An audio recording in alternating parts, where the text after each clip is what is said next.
Good evening. Welcome to the May 16th meeting of the Falmouth Conservation Commission. At this time, I'll ask you to silence any electronic devices. If you're going to have a private conversation, please take it outside.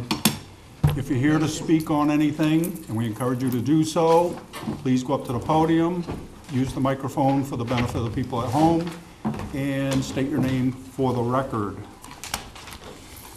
First up, minutes, May 2nd. I have one issue with it.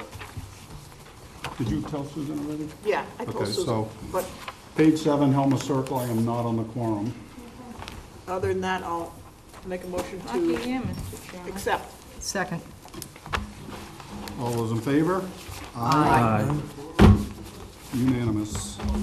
Once we got the nice version, the correct version, it was excellent minutes as usual. Nothing to okay. So, first up, or second up, other business. Final vote on the conservation restriction for Tony Andrews Farm. Jen, we gonna take these, all three of these at once?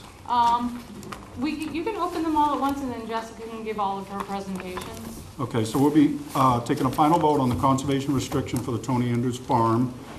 We will be voting on the land management plan for Tony Andrews Farm. And we'll be voting the conservation restriction for Andrews Grove. Hi. Welcome, Steve. Thank you. Excuse me. Thank you. Good evening. I'm Jessica Rittenauer, Executive Director of the 300 Committee Land Trust. And I'm presenting the three items that Mr. Matthews outlined.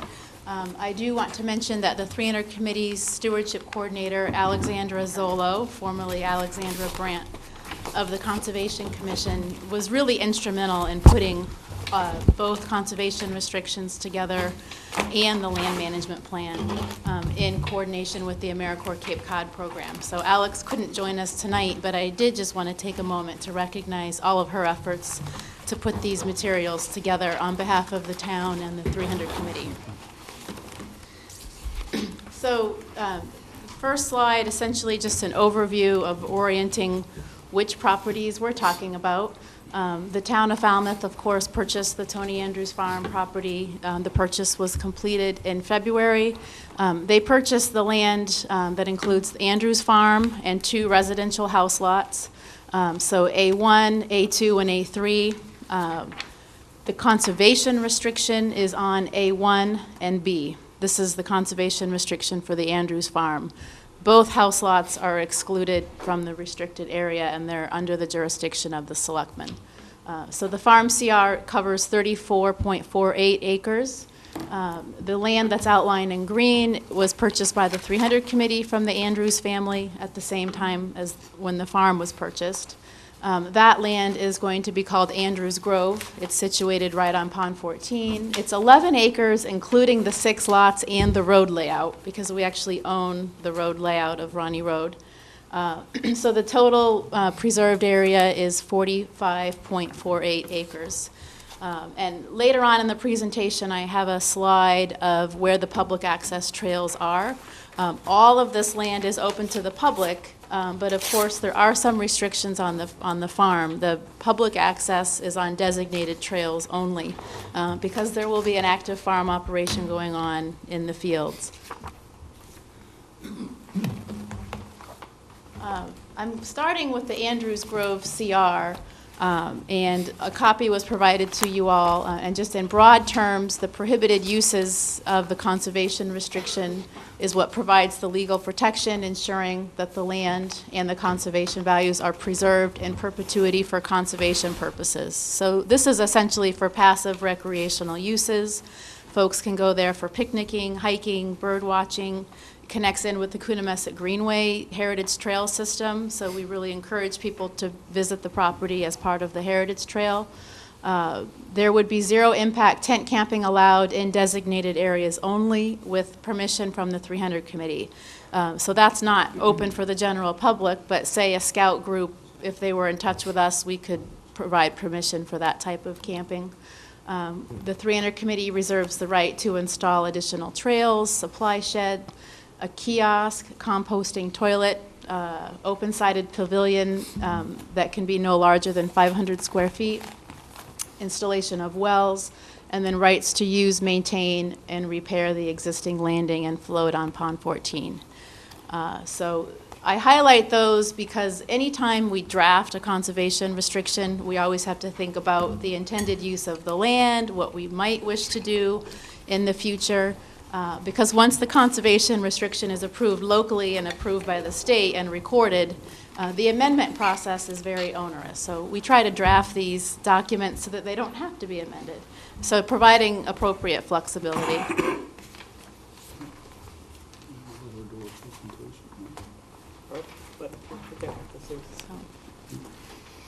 Is there a question now, or? Yeah, so does that also include the interpretive signs that we're working on? That type of signage would definitely be allowed. All right. Yeah, yeah. There's a category for kiosk, and for that type of thing would be allowed under that passive recreation and signage section, certainly. Good. And the Andrews Farm CR, this conservation restriction was presented to the commission back in February. The main difference between the farm CR and the Andrews Grove CR is that the conservation restriction also allows for agricultural use. That's really important feature because we actually designed the conservation restriction. One of the changes that was made since February, the February version was actually called a conservation and agriculture restriction.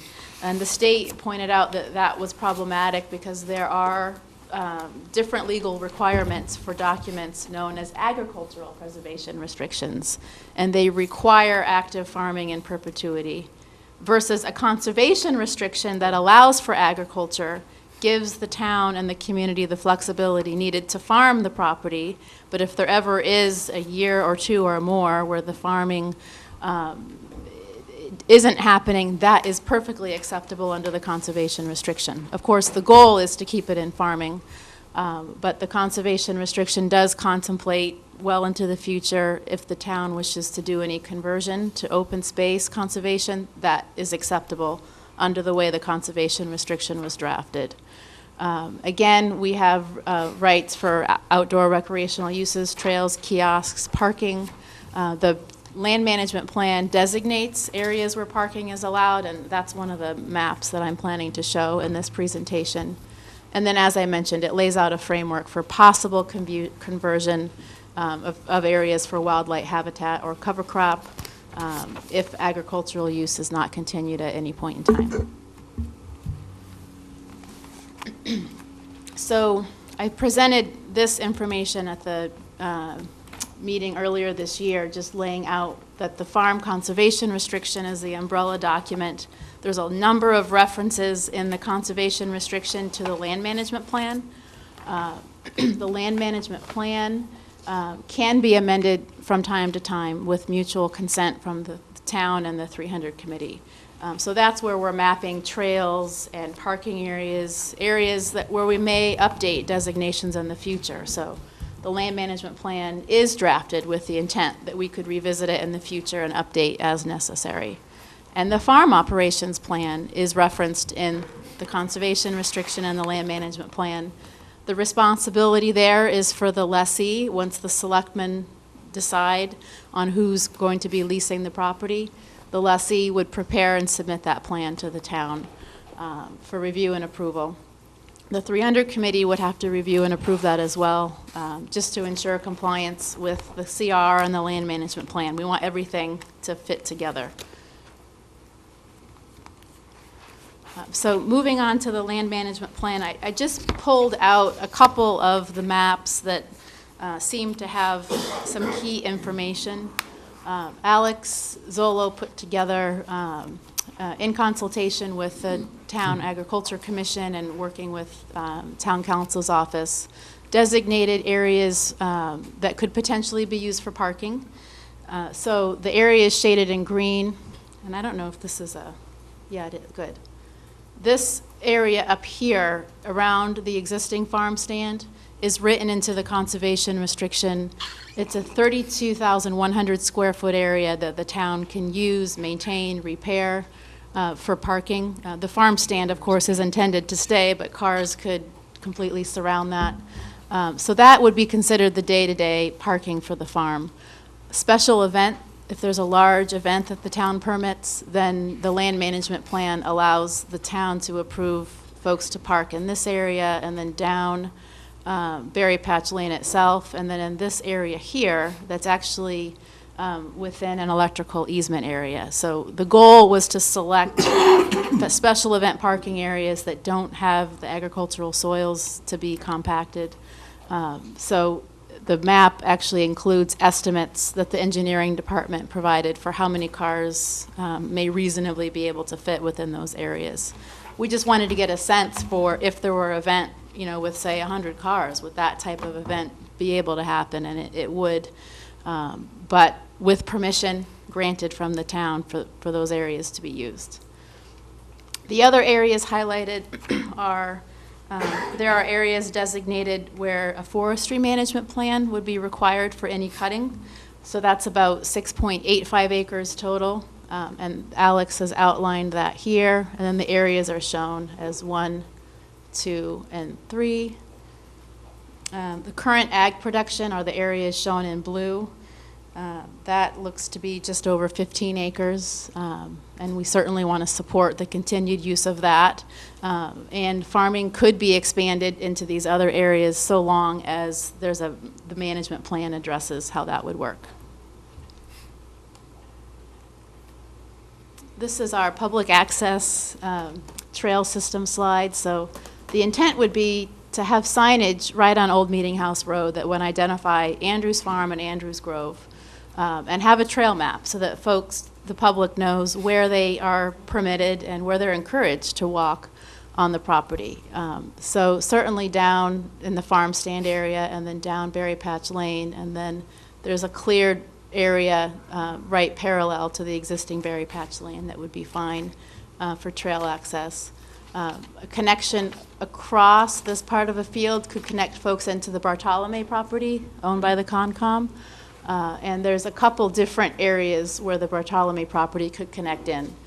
So we wanted to encourage that around the perimeter of this field, and then of course this land here is the Andrews Grove property that the 300 committee owns. We do believe that there would be, and Betsy could probably answer this question, access to the town property here as well. So that trail could be added there because, again, it's linkage within the Coonamessett Greenway. And here's a wonderful aerial photograph of the farm. So that wraps up my presentation. I'm happy to answer any questions on any of the different items. But where this goes from here is to the selectmen on Monday evening. The Board of Selectmen are scheduled to vote, and then everything gets submitted to the state. The state has reviewed all of this, and they've given their final approval. So the next submission to the state is to get their signatures, and then Pat Harris will take everything. And this is all due to the state by the end of June for the town to get the $400,000 land grant. So we're really nearing the finish line on that. Jen? I don't have any questions or comments. I was just curious, is the Agricultural Commission going to be working with NRCS for the farm plan? There has been some contact already. So NRCS did participate in a site visit where AgCom members were present. And they identified a couple areas that are going to need some more planning. There's a water erosion issue. And they will work directly with the farmer. So right now it's Jeff Andrews, but they're also communicating with the Agriculture Commission on what these recommendations are. So as the farmer prepares the farm plan, I do anticipate that there would be AgCom involvement with that. They're following those kinds of issues, which is great because they have the expertise to look at those things and to help develop the recommendation. Yeah. Great. No, it's exciting. It'd be exciting to, Jamie, I do have one quick question. Jess, how long is Mr. Andrews given to farm the property on behalf of the town? Or not on behalf of the town? Right, yeah. So what we had learned from town management is that the selectmen issued a license agreement to Jeff Andrews. I believe it runs through October 31st, 2018. And then the intent would be to have a lease arrangement that would be awarded with occupancy beginning in November. That's their goal. And they're working on the RFP Okay. at this point in time, I believe, for the long-term lease. And the town meeting vote authorized a lease of up to 20 years. So Yeah. that's what the selectmen have to work with. Okay, thank you. I just want to make sure we all sign the document before we leave tonight, so we don't have to go down and sign it tomorrow. But it's wonderful. Great job. Thanks. Kevin? Oh, all set. Good. I'm good. Great job. Nice project. Thank you. so can we vote all three at once, or do we have to vote each one? Thank Alex. Thank you, Alex. Thanks, Alex. Guys did a great job. Take separate votes and just vote them. Okay. The first one, we'll take a vote on the conservation restriction to Tony Andrews Farm. Need a motion? So moved. Second? Okay. All those in favor say aye. Aye. Unanimous. Goat land management plan for Tony Andrews Farm. So moved. Second? All those in favor say aye. Aye. Unanimous. And But that end never feels like at the same. Susan's in a group. You two over here just keep motioning and seconding over there. oh, well, maybe just. I'd like to give them a chance to speak on. And now we stop. You done? Yes. Vote the conservation restriction for Andrews Grove. Could I have a motion, please? So moved. And a second? Second. There we go. All those in favor, say aye. Aye. Unanimous, so moved. Thank you very Great. much. Thank Jess, you you'll all pick up. for your support all the way Thank through you. this Well, process. thank you We for really your appreciate analysis it. of the difference between the original and the edited version. You're welcome. I appreciate Absolutely. that. Absolutely. Great effort by your group. Thank you.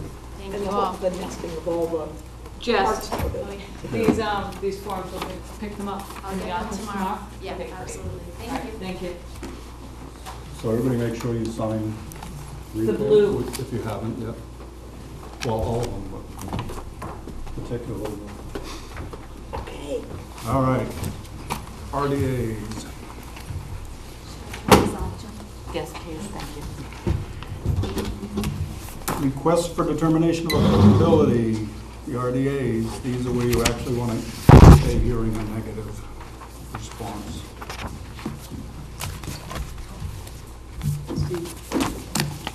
Okay. Please. Why are you? Why it's so dark in here like this?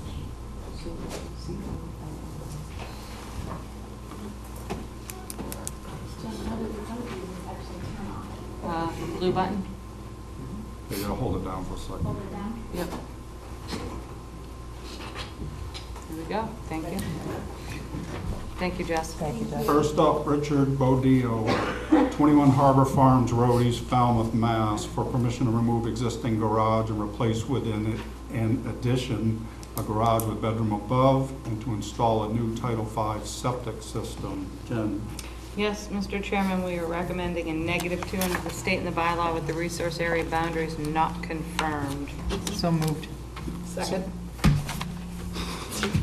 All those in favor say aye. Aye. Unanimous, so moved. Thank you, George. Great job. I wish everybody was as concise.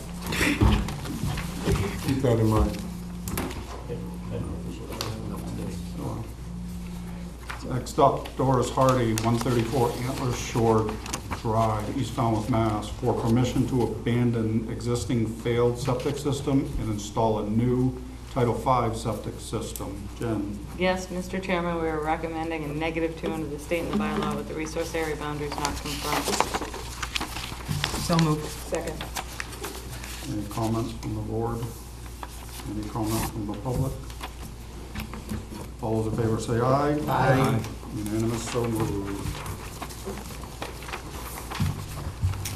Moving on, request for hearings under a notice of intent. All hearings of the Falmouth Conservation Commission are held simultaneously under the authorities of the Massachusetts Wetlands Protection Act and the Falmouth Wetlands Bylaw. Although a single decision of the commission is issued, it represents a separate decision under each authority. First up, Jeffrey and Francis Eason, 51 Bryant Point Road, North Falmouth, Mass. For permission to reconstruct an existing deck. Construct a two-story addition, bluestone patio, plant mitigation plantings, and the associated clearing, excavating, grading of the landscape.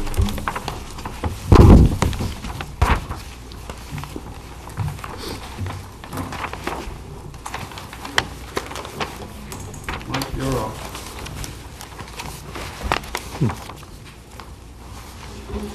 Mr. Chairman, real quick, Mike, can you read off the revision or the plan date on your plan, please? April 20th, 2018. Okay. Thank you. You have something different? Nope, we're good. Blue Flax plan is April 10th.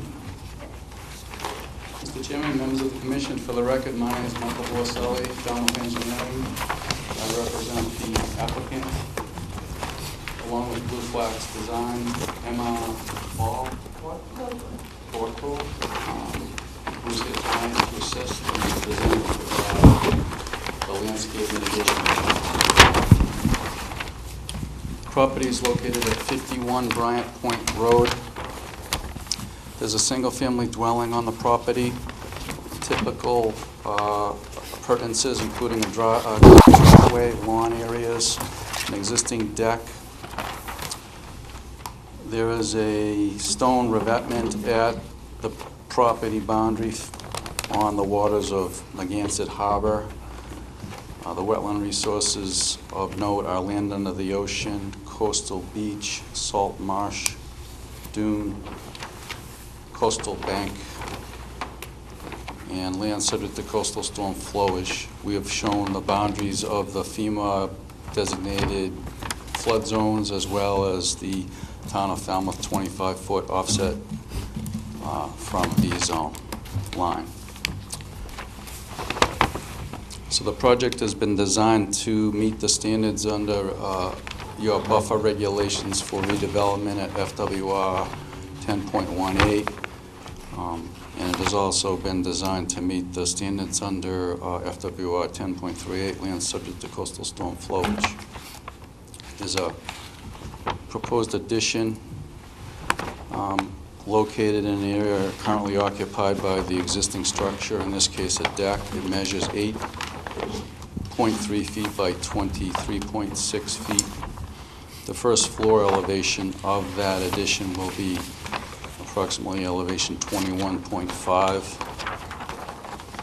The FEMA V-zone elevation is 17, so it's set 4 feet above the base flood elevation. It is proposed to be an open piling foundation set in a place that is currently open piling foundation to support the existing deck. Since that addition will occupy some of the outside living space, the applicant has applied for and requested permission to include a at-grade bluestone patio, which will be at a lower elevation than the existing deck, and it will be at grade. There will be steps down to it. The approximate grade of the bluestone patio will be 17. We calculated and tabulated the mitigation planting requirements and summarized them in these notes. And we have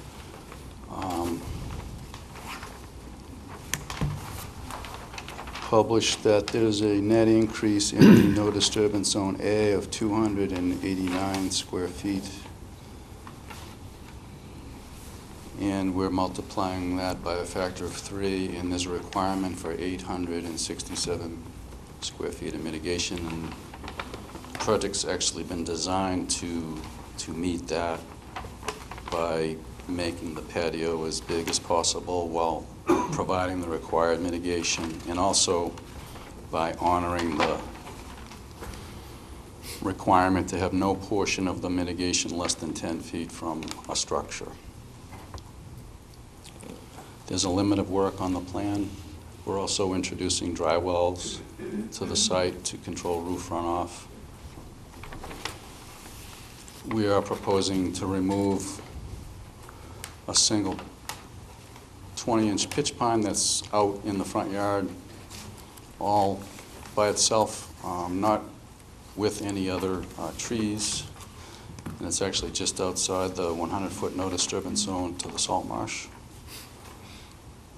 The mitigation has been designed, and the specifications are on the plans by Flax Design.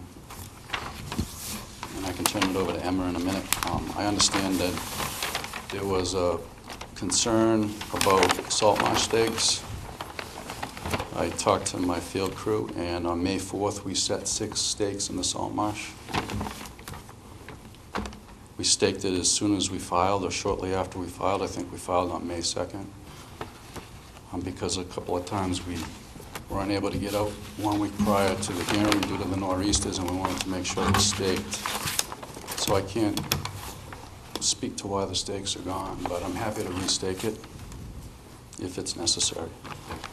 But I would like to hear your feedback, and Emma will present her plans, and then we're here for questions.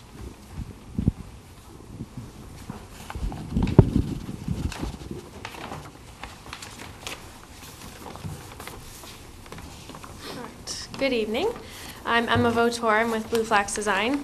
I'm just going to review some of the details related to the mitigation plan.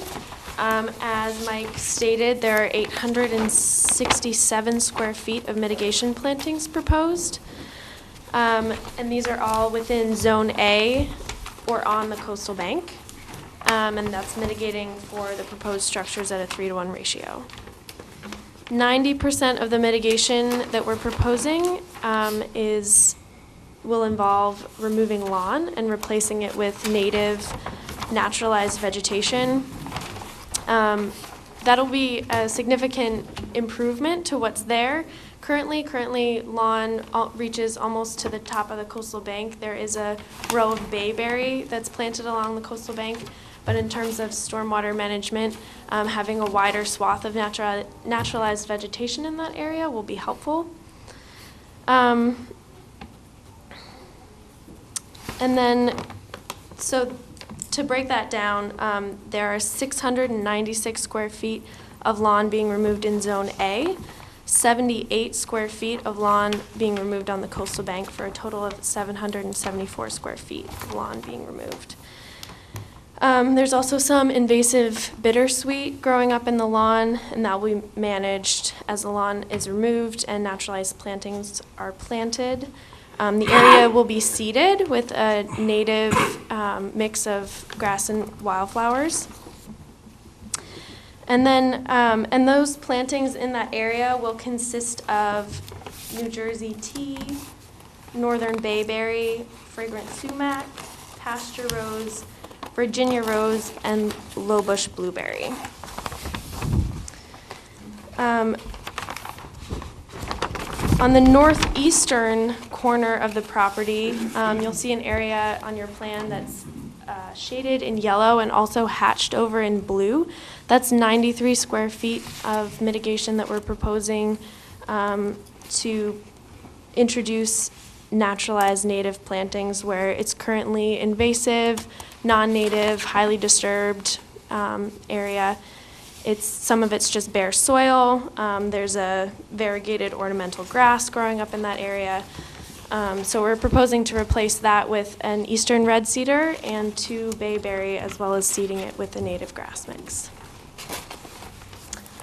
And then, in addition to invasive species in that area, there are also areas on the plan hatched in blue where invasive species will be managed. Those include English ivy, periwinkle, Asiatic bittersweet, and Phragmites. A lot of the invasive vines are either growing up into the existing shrubs, or they're on the stone walls or on the revetment.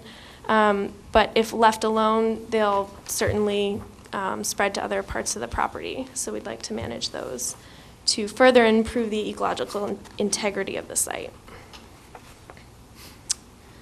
And then, so as Mike mentioned, one tree is also being removed, and we are proposing to replace that at a 1-to-1 ratio. I also have some photographs. Can I pass these to the commission? Are they dated?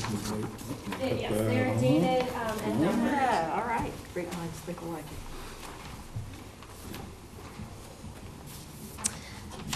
And with that, I can take any questions that you have. Jen? I have a few questions and comments. Mike, we already talked about the need to stake the salt marsh so we can determine if there's a BBW associated with the project as well. So that needs to be done. Also, I talked to you on the phone today about having some setbacks from the salt marsh to the existing staircase that you have 14 feet from the top of the coastal bank, and have that also done from the closest point of the existing structure and then to the closest point of that new bluestone patio, just so we can determine whether or not, and when I say salt marsh, I'm also going to mean BVW if it's out there. So you may want to have someone go check that out before I do. You're lucky, I'm going to be away, so you have time before I get out there. You said something in your presentation, Mike, that kind of struck me. You said it's 10 feet off the structure for your mitigation. Does that include the patio? No. Okay. So you're 6 feet and 7 feet off the patio on either side? You paying attention? I was.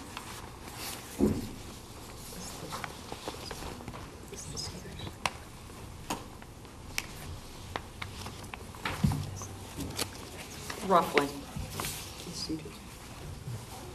Actually 7 feet off the face of the patio. And then if you go where you have proposed bluestone, it kind of narrows just a tad up in that area. Yeah. So we were hoping the commission Would allow that. If not, we would cut back on the patio, and that would reduce the mitigation requirement, and when it would become 10 feet if that's what you want. But we were We'll leave hoping- that up to the commission, but you know how much I'd love to have 10 feet between any part of any structure, including a landscape feature and the mitigation plantings. And that's just so maintenance can be done on the patio and your structure, and also to give people, ample room to access around. I understand. Yep, and the other thing, if you flip over to the blue flax plan, and I measure the same distances from the same points of the patio, I get 10 and 9 feet. So explain to me, and I forget your name, I'm sorry. Emma, explain to me the difference between the landscape plan and Mike's plan, because what we're gonna do when we go out in the field is we're gonna measure, if the board allows Mike to keep the 6 and 7 feet, we're gonna measure that from the patio in the field. So the mitigation plantings need to be kind of put up to that point. So are we adding more mitigation plantings to supplement that, or are you gonna keep the number you have? And Nope, so the number, we have matching numbers. The 93 square feet is, I believe, what's different. So in the northeast corner, no, no? no, because we have that as existing plantings. So just double check that. We're gonna have a continuance anyway, so just double check that Okay. for me and just see. It just could be the way you shaded it, but, Yeah. when my agents go out in the field for compliance, they're awfully thorough, let's put it that way. Okay. And I think that's it, Mike. I'm sure the commission will have some other comments. But that's it for right now. Steve, we'll start with you. Any questions? No pressure, no questions. Peter? Thank you. No questions, thank you. No questions. All right, Kevin? The only question I had is, you show the existing rinse station as being removed, and I don't think you have a replacement for it?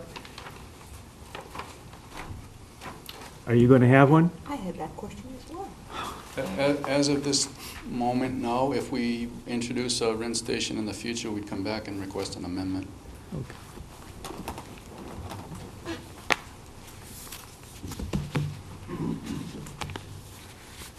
Laurie? Mike, first for you, where is the septic on this property? Am I missing it? I don't know. I can find out. Yeah, usually it should be on the plan, just so we know where it is. I think I checked with the health department, but I'll double check. Okay, I if don't you know. could, It's an old 'cause house, but I'll check. if you could, please, only because it could be a cesspool where your proposed Patty? bluestone patio is going to go. So usually it's nice to just have a rough idea where it is on the plan. Okay. And then it also protects anybody from, you know, if you're going to have contractors there, there's not much space to get around. And that would determine where maybe you put additions and what you're renovating. That's number one.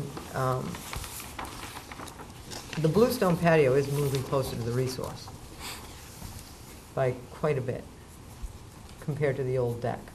So I just want the board to know that. The limit of work, we're going to probably have this no silt fence, as you know, just we're reminding everybody. It'll be straw bales. No more silt fence and silt socks or any of that. And, I wasn't aware of that. Okay. yep. You Just weren't here the other night. straw We told- bales? Yeah, we told, we're just kind of getting everybody used to that. Okay, so now that's all I needed, I think, from no septic on the plan. That was it. And thank you for the lot lines. That's the first one. And Yeah. I actually made sure they were there. I double checked That's them. the first thing I checked. Okay, and now, okay, so when you look at again, the plans aren't exactly meshed because on the blue flax, the 20-inch pine is almost inside the 100-foot no disturbance, and on yours, it's a little bit out. And it's the 20-inch pine coming down, and you're going to give us a 1 to 2 inch caliper cedar in its replacement. And I just want people to know, this is about what a 1.5 to 2 inch caliper is. Show and tell. Okay? So a 20-inch pine is getting replaced with that. So I think it's not 1 to 1. I know we need a little bit more. You have a beautiful row of cedars there. Between 1 to 1 One and caliper inch inches. and caliper inch. Right. So you have a nice row of cedars there. I would encourage that you, when you come back, that you continue that nice row where you're planning to put the 1, and maybe a little more substantial than 1.5 to 2 inch caliper.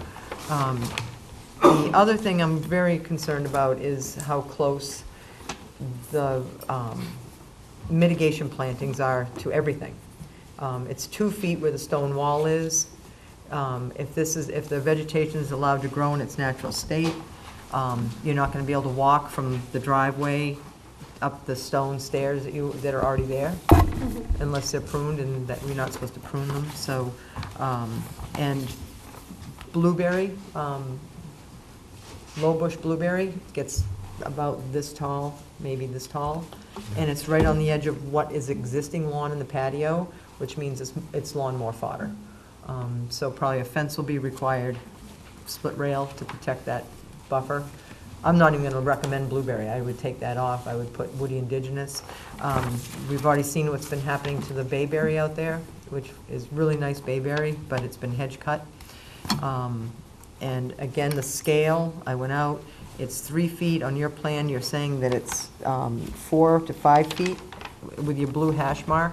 And I measured it, and it's only, that bayberry bed is 2 and almost a little less than 3 feet wide. So I just make sure your scale, everything's to scale properly. And again, I'm going to just keep reiterating the closeness to the structure and the patio with mitigation planting.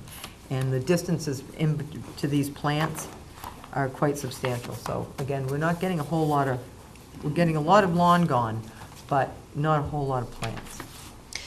The only comment that I would make to that, if I may, is that we do show the shrubs on our plan close to their mature size. So the way that we space them, they're 75% of their mature size.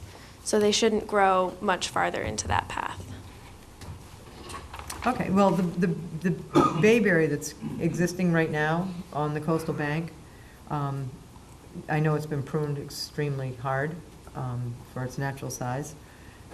And if it was left to that one buffer strip of line of plants, it would probably, where you have, what is it, with the little hash marks, your New Jersey tea, the bayberry, if it was not cut anymore, would overtake where you have your New Jersey tea.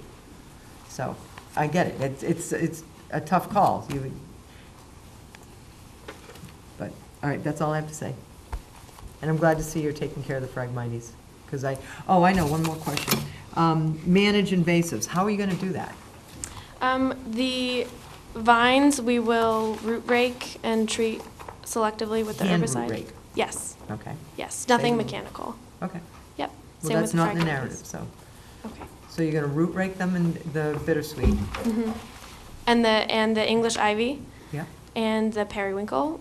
And then the Phragmites, we will TP and then selectively treat around the base. So you're gonna do what? You collect it into one area and then selectively treat it around the base. That way you just know that you have all of it in the one clump. You're not gonna stem treat them, or, Yes. okay. Are you stem treating, or are you treating it around the base? Stem treating. Stem treating, okay. All right. That's why I was confused. If you're putting them together, Yeah. yep, she's gonna come in. The big boss is coming in. I'm Just moving gonna jump in. in for 1 second. So what she means by TP treating is that we're going to tie them up and then we tie them together so it almost forms a TP, so that you're cutting and treating. As you're cutting each stem, you're making sure you're actually Gotcha. getting each stem. Got it. Gotcha, okay. Sorry. The boss has to back. All right, thank you so much. Appreciate it, that's all. We'll know that the next time you tell us.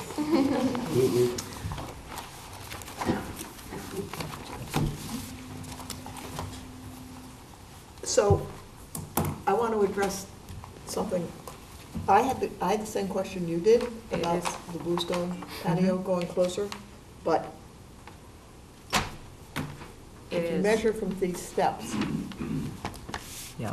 which is part of the existing structure, which is gonna go away, that this is what the justification is. Okay. But I want to go back to you, Mike. So I went out there and I said, really, what's the controlling A zone? Most important A zone is the salt marsh, right? I mean, we have a B zone coastal bank beyond that. But, so I said, oh, well, Mike must have measured it to the salt marsh. And then I looked at the plan, and I couldn't find those measurements. So actually, if you do measure them,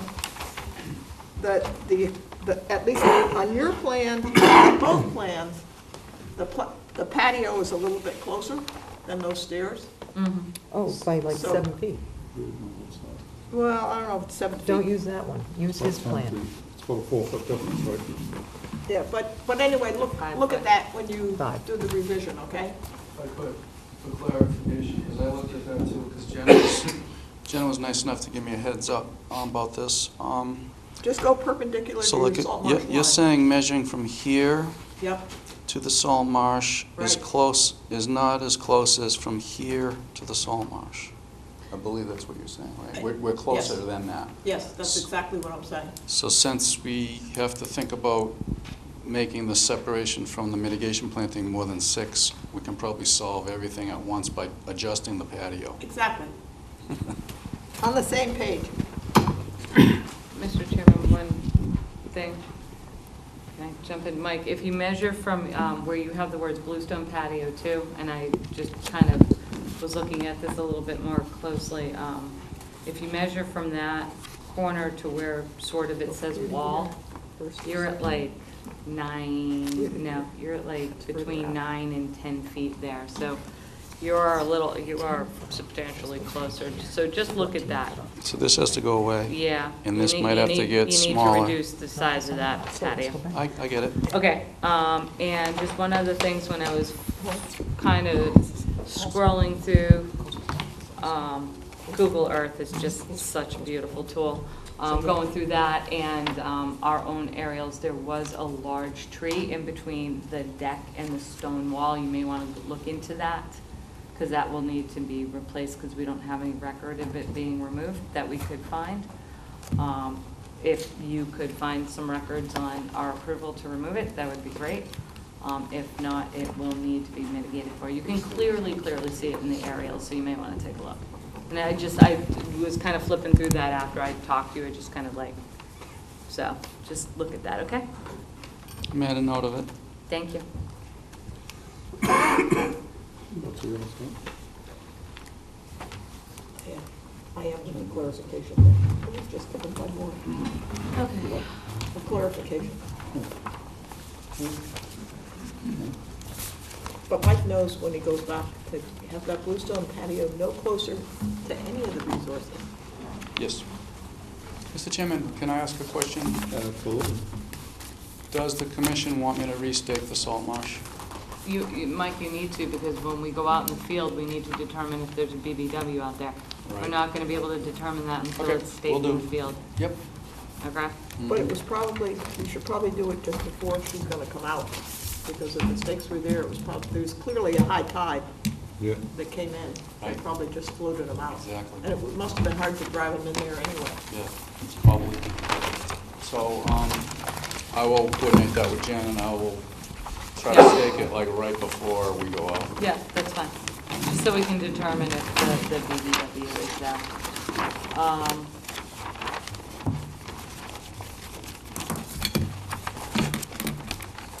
You're looking at the 13th, Mike. Okay? Was June? Hmm? June? Yeah. Yeah. That's, I have a question. And you might have already said this, but I didn't catch it. The elevation difference between the house and the deck is what?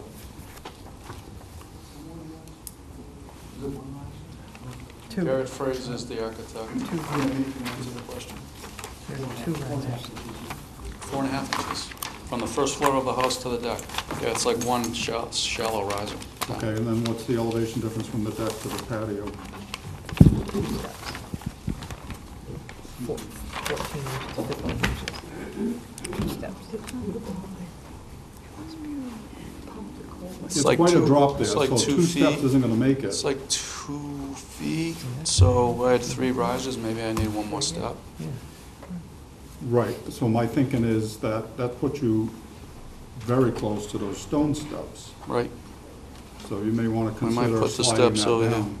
yeah, I'll think that through. All right, thank you. Okay. Yep, the request of the applicant to make a motion to continue to June 16th, June 13th. Second. Okay, we have a motion and a second. Any more comments from the board? Yes. Did he submit the notification cards? Yes. Okay. So, Good, glad you were checking. Any comments from the public? Okay, we have a motion and a second. All those in favor of continuing till June 13th, say aye. Aye. Opposed? None. Continue to June 13th. Huh? It was, I've never been out. Me neither. That's beautiful out there. Yeah. You get some points for that. Especially at sunset. I bet. Commissioner, the dune restoration? Except that they know the Oh, entire actually. Yes, we Next do. up. That's, Is this new? Is this you? no, yeah, it's just photos Brendan took when he was out there. Next up, William and Paul Salamini, Lot 110, I'm sorry, Cape Cod Road. I believe this has been read in. Is there a quorum? Do we have a quorum, Yes. please? Steve, Peter, Kevin, Jamie, Betsy, Maury. Courtney and Mary too, but they're not here. I thought I missed it. Where are we? Cape Codder?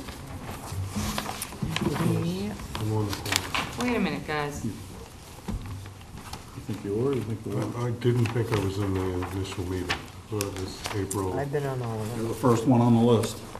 Steve, Betsy, can you look at the, says Steve, Peter, Kevin, Jamie, but I don't have a second. I don't have the second hearing. That's the one I so the missed. first hearing, okay, that's what I'm wondering. When was the second hearing on that? Is it for this one? Yeah. This is the second. This is the second hearing. 4/18 was the first hearing, and then Wow. continued May 16th. Yeah, you were here, Steve. You were here, Steve. Steve, Peter, Kevin, Jamie, Betsy, Maury. Oh, I know why. I know why, I know why. Okay. Mark, you mustn't have been here. I don't think I was here.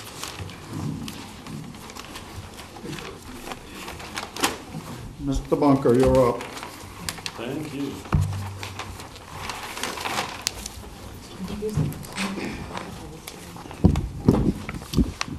Thank you for the record. My name is Tom Bunker, BSS Design.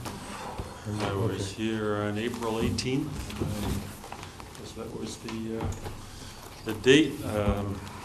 Presented this project and was continued till today to address a few concerns. One being I want a little more explanation on the drainage and then some changes to the site plan.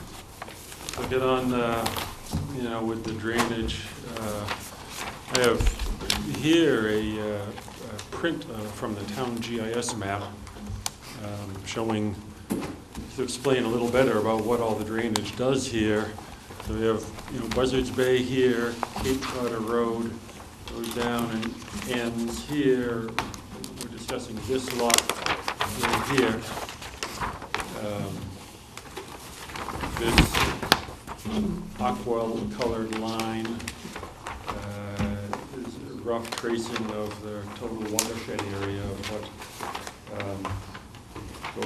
drains into this low area.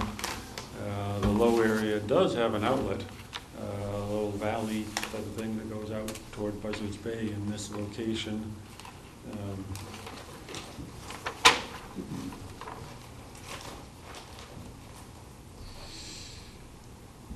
This, in addition to taking stormwater runoff from all of this, the area also is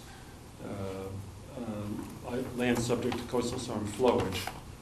This magenta line around here traces roughly the 15-foot contour. So there's coastal storm flowage up to this location. The bottom of this low area is partly on Lot 110 on Cape Cod Road, partly on this other lot, it's lot 36 on Beckles, drive here, and then there's another vacant lot over in this location, and of course part of Beckles Road coming down here, which is not built on. So you see it's a bowl, water coming in from all sides during a rainfall event, and there's some 100-year storm flood coming in there. And then what I've drawn on our lot, as I described last week, there is the 10.7-foot contour right here, and the lowest point, the little ridge that separates, the old property line has a ridge along it. So the lowest point on that ridge is elevation 10.7. So this little bowl right here, this 10.7 contour is the maximum this can fill in any rain event. And after that, it will flow off. And as a generally, according to this town topo, it flows down in this direction. This heavy line here is the 10 contour, and actually there's a little hole right here. It gets down to the 8 and 8 feet elevation, and then goes out. The gentleman on Beckles Road here said that he's concerned about water coming down. I think water coming down this direction. There's nothing that we can control. I can point out that I sort of divided this large watershed area in half. There's a breaking point here, and this is the watershed area, all of which might end up down onto lot 110. And this watershed area over here is what might end up on the this lot on Beckles Road before it makes its way out.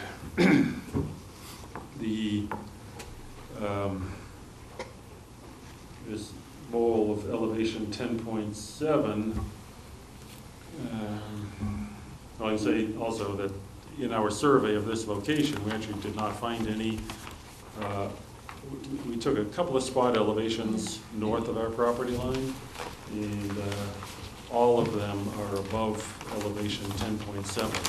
At least there are a few elevations that we did measure that will not be flooded by any water which comes here and flows out. But I think any flooding on this property is due to the west half of the bowl coming down onto here and then out.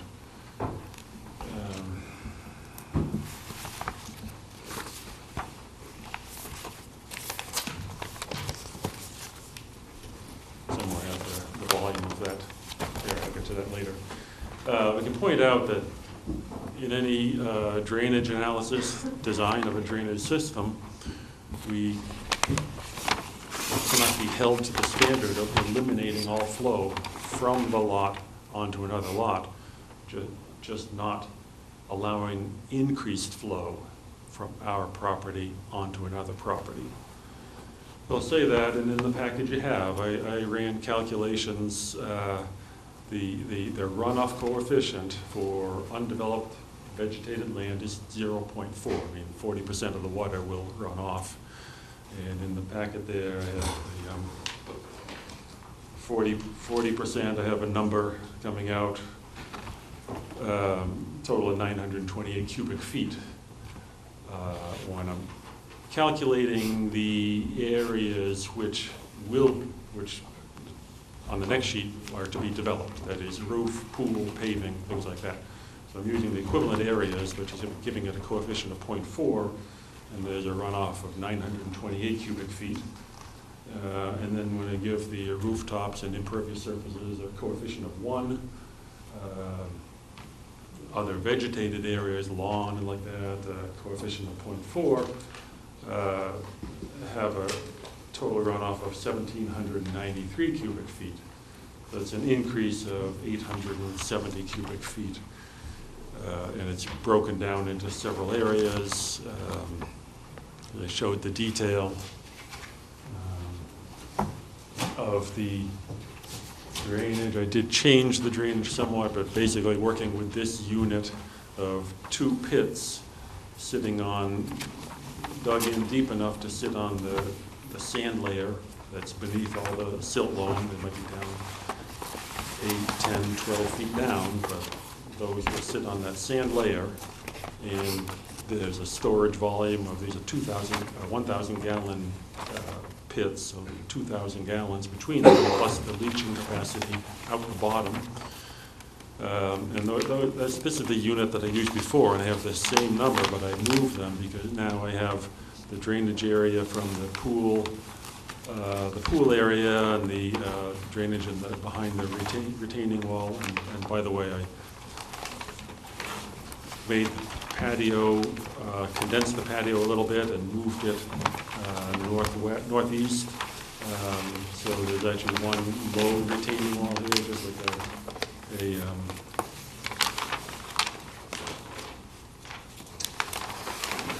basically a 2-foot-high retaining wall in this location, and not the upper wall here. So this drainage goes into one pair of these pits, and that has a let's see, their runoff from that is 507 cubic feet, and a pair of these can take in 522.7. So there's an excess of drainage capacity based on taking all of the runoff in. And again, we really only don't have to take off what would have been runoff to begin with, 0.4. But I'm counting all of the runoff being contained within this. And where the house is, we need 2 pairs of these to contain all of the runoff. And I did put in more drainage, so if the water runs over the gutters, I have some inlets, basically the 4 corners, some inlets set at grade, little catch basins. So the water that goes off, misses the gutters, will fall into there and be taken into those inlets. Have the trench drain across here, and have a cobblestone berm to slow water down. Courtney was concerned that it's just going to rush on by. So I have that trench drain there, and have a small trash receptacle in that, so I can clean out trash and sand and silt that gets in there, and the same with 2 of these little catch basins before this water heads to this leaching. There's a product that has a filter bag in it on one of the pages here that will catch the materials, and that could be taken out and emptied periodically to ensure the long life of this leaching facility. And these covers will be brought up to grade or near grade if it's a crushed stone or shell surface. There was a pair of these here and a pair of these down below, but I put both pairs up here because now I'm including this upper part of the driveway in this drainage. This amount of driveway coming through here, the runoff from that, what I've done is proposing just to hollow out this, make more storage capacity in the bottom of this bowl, just by expanding it, making it a little deeper, a little bigger. And we can, stake that out and certify that afterwards that it has, for whatever capacity is left, whatever capacity is reduced below the 10.7 contour will be expanded by that amount and enough to hold the runoff from this part of the driveway. So all of these are calculated to contain 100% of the 2.5-inch rainfall, which is, and actually there's a little bit of excess in that, but then there's actually more excess because that rainfall pre-development, there's 40% of that rainfall runs off into that area, and so these are over-designed based on standard watershed drainage design, where we do not have to pick up all of the water or stop all of the water from running off of the property.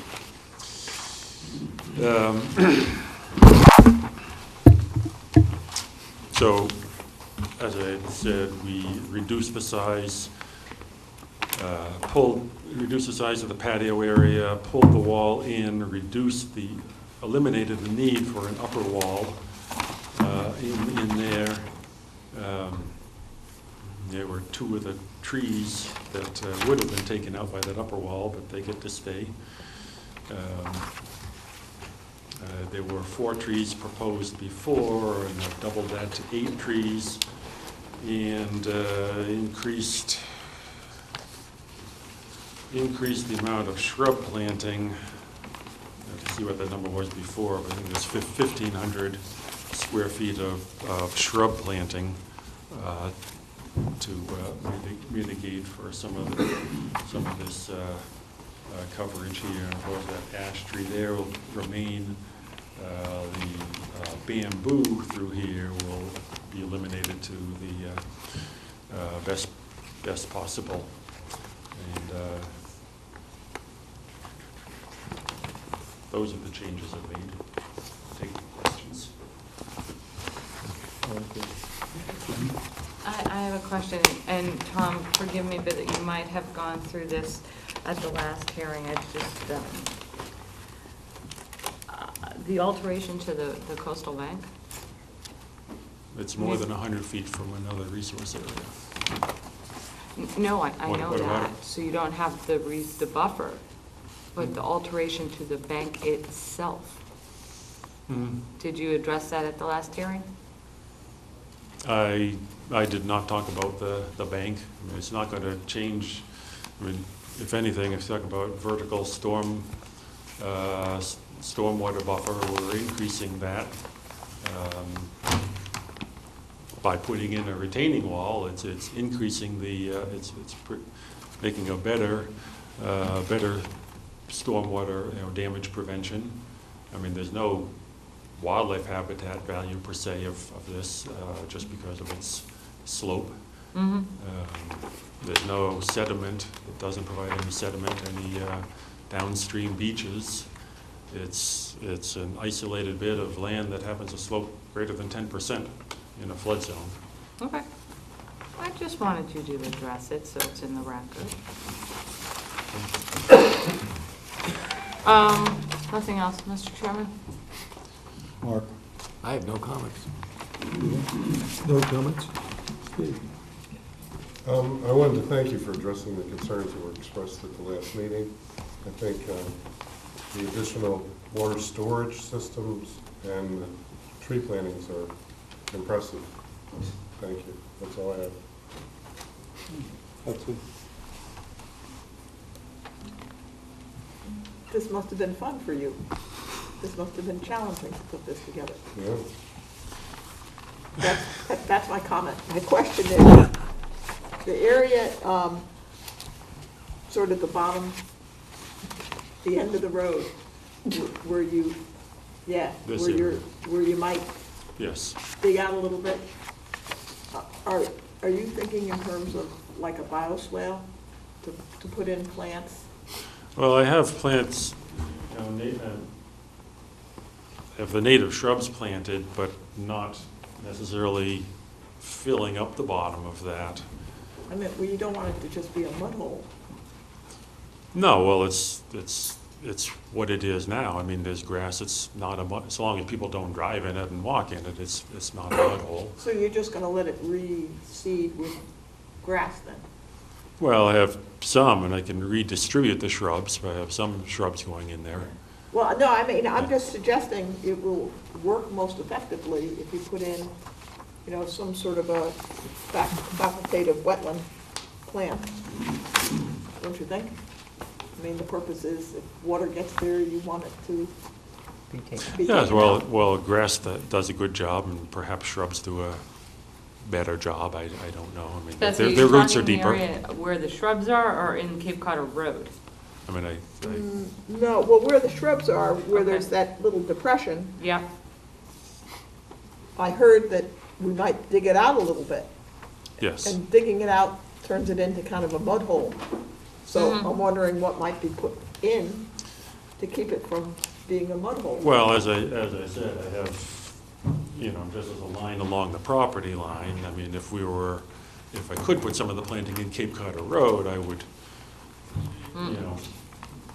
do that differently, but we're working on this lot, so, but I mean, like I said, I could have some of these shrubs that more follow the contour, but I just think it just, I mean, right now, there's grasses there, and it certainly could have some more, Kind of bioswale characteristics. yes, Yeah. I'm just, yeah. No, I'm not that, criticizing you for that, for not ideas, I'm just trying to improve on it. yes, I mean, those could be, you know, Amelanchier and some that, you know, more so than Inkberry Right, that things that would don't go like in getting there. Right. Their feet wet. Yeah, they'll be different. I mean, we could do a planting plan, but these would be different plants than some of the others. It'd be in more dry areas. Yes. Okay. Maureen? The one question I do have is the bamboo removal. I like the idea of putting the sheathing in, or whatever, the barrier, and that's gonna be along the property line. Yes. The only thing is, I would recommend that the mitigation planting be moved, as Betsy said, in this, where the 10, where that dig out hole kind of thing, maybe, because Okay. maintaining and controlling bamboo, it doesn't happen overnight, and it might not happen at all. And to plant mitigation in there, I just think it's gonna be consumed, or you're gonna be rounding it up, or ground clearing it constantly, or grubbing it out, and the mitigation is never gonna have a chance. So maybe that should just be put over where, like, lot 110 says on the Where it plan. says- Yeah, like that. And again, maybe have a facultative plants take up that water, keep the natural swale there, because, I mean, on this, it looks really nice with little dots all across, but they're gonna be like this, unless you're gonna be filling this little strip. Yeah, that's true about that bamboo. I can move that over and And that way some there, other they kind of can keep landscape that plant in controlled. there. I mean, maybe, you know, whatever they need to control it. It might just end up being, you know, mulch or wood chips or something until they can, after like 25 years, they won't have any back. Yeah, I don't know They the might even protocol want to for put a doing it. barrier along the edge of the driveway to keep it, because once you start mucking around in there, that stuff just loves that opportunity. And it'll take right off and be a problem for everybody. Somebody, of course, you're familiar with the Bourne Farm, and there Yeah. was somebody across the Fox bike Lane. path from our property Mhm. there was a stand of bamboo there, Yeah. and the guy, I talked to the guy once, and he was able to get rid of it, but I didn't Yeah, that ask was on how. Fox Lane. That's what? It was Fox Lane, the guy Yeah, planted it, yeah, on Fox Lane, yeah. Mhm. But it jumped the track. Mhm. Mhm. Yeah, It's pretty aggressive. So, again, and then, of course, you're gonna be having this depression that's gonna be rather moist at times, and that just encourages, that bamboo's gonna run for it. It's gonna head right for that. So I would definitely, in your revision, some revision, put that the sheathing will be to contain it on both sides, from the driveway and from the lot line. Yeah. Mhm. And the last question I have, the calculations for stormwater, I totally understand them, and gallons and inches and velocity, but I never see anywhere where frozen ground is ever taken in consideration. Where what? Frozen ground. Oh. There's no percolation, it just sheets when the ground is frozen. So will these infiltrator basins capture that under those circumstances, under Well, those they won't, conditions? they won't be, inside those basins, they won't be frozen. I mean, these are, you know, they're underground, I mean, probably the tops of them might be below the frost level, and then they're 6 feet deeper. 6 feet than down, that. okay. They're full-size Leach pits, chambers. and they're not open like catch basins, so Right. they don't have the cold air going into them. so, Okay. All right, thank you. yeah. Kevin, No questions.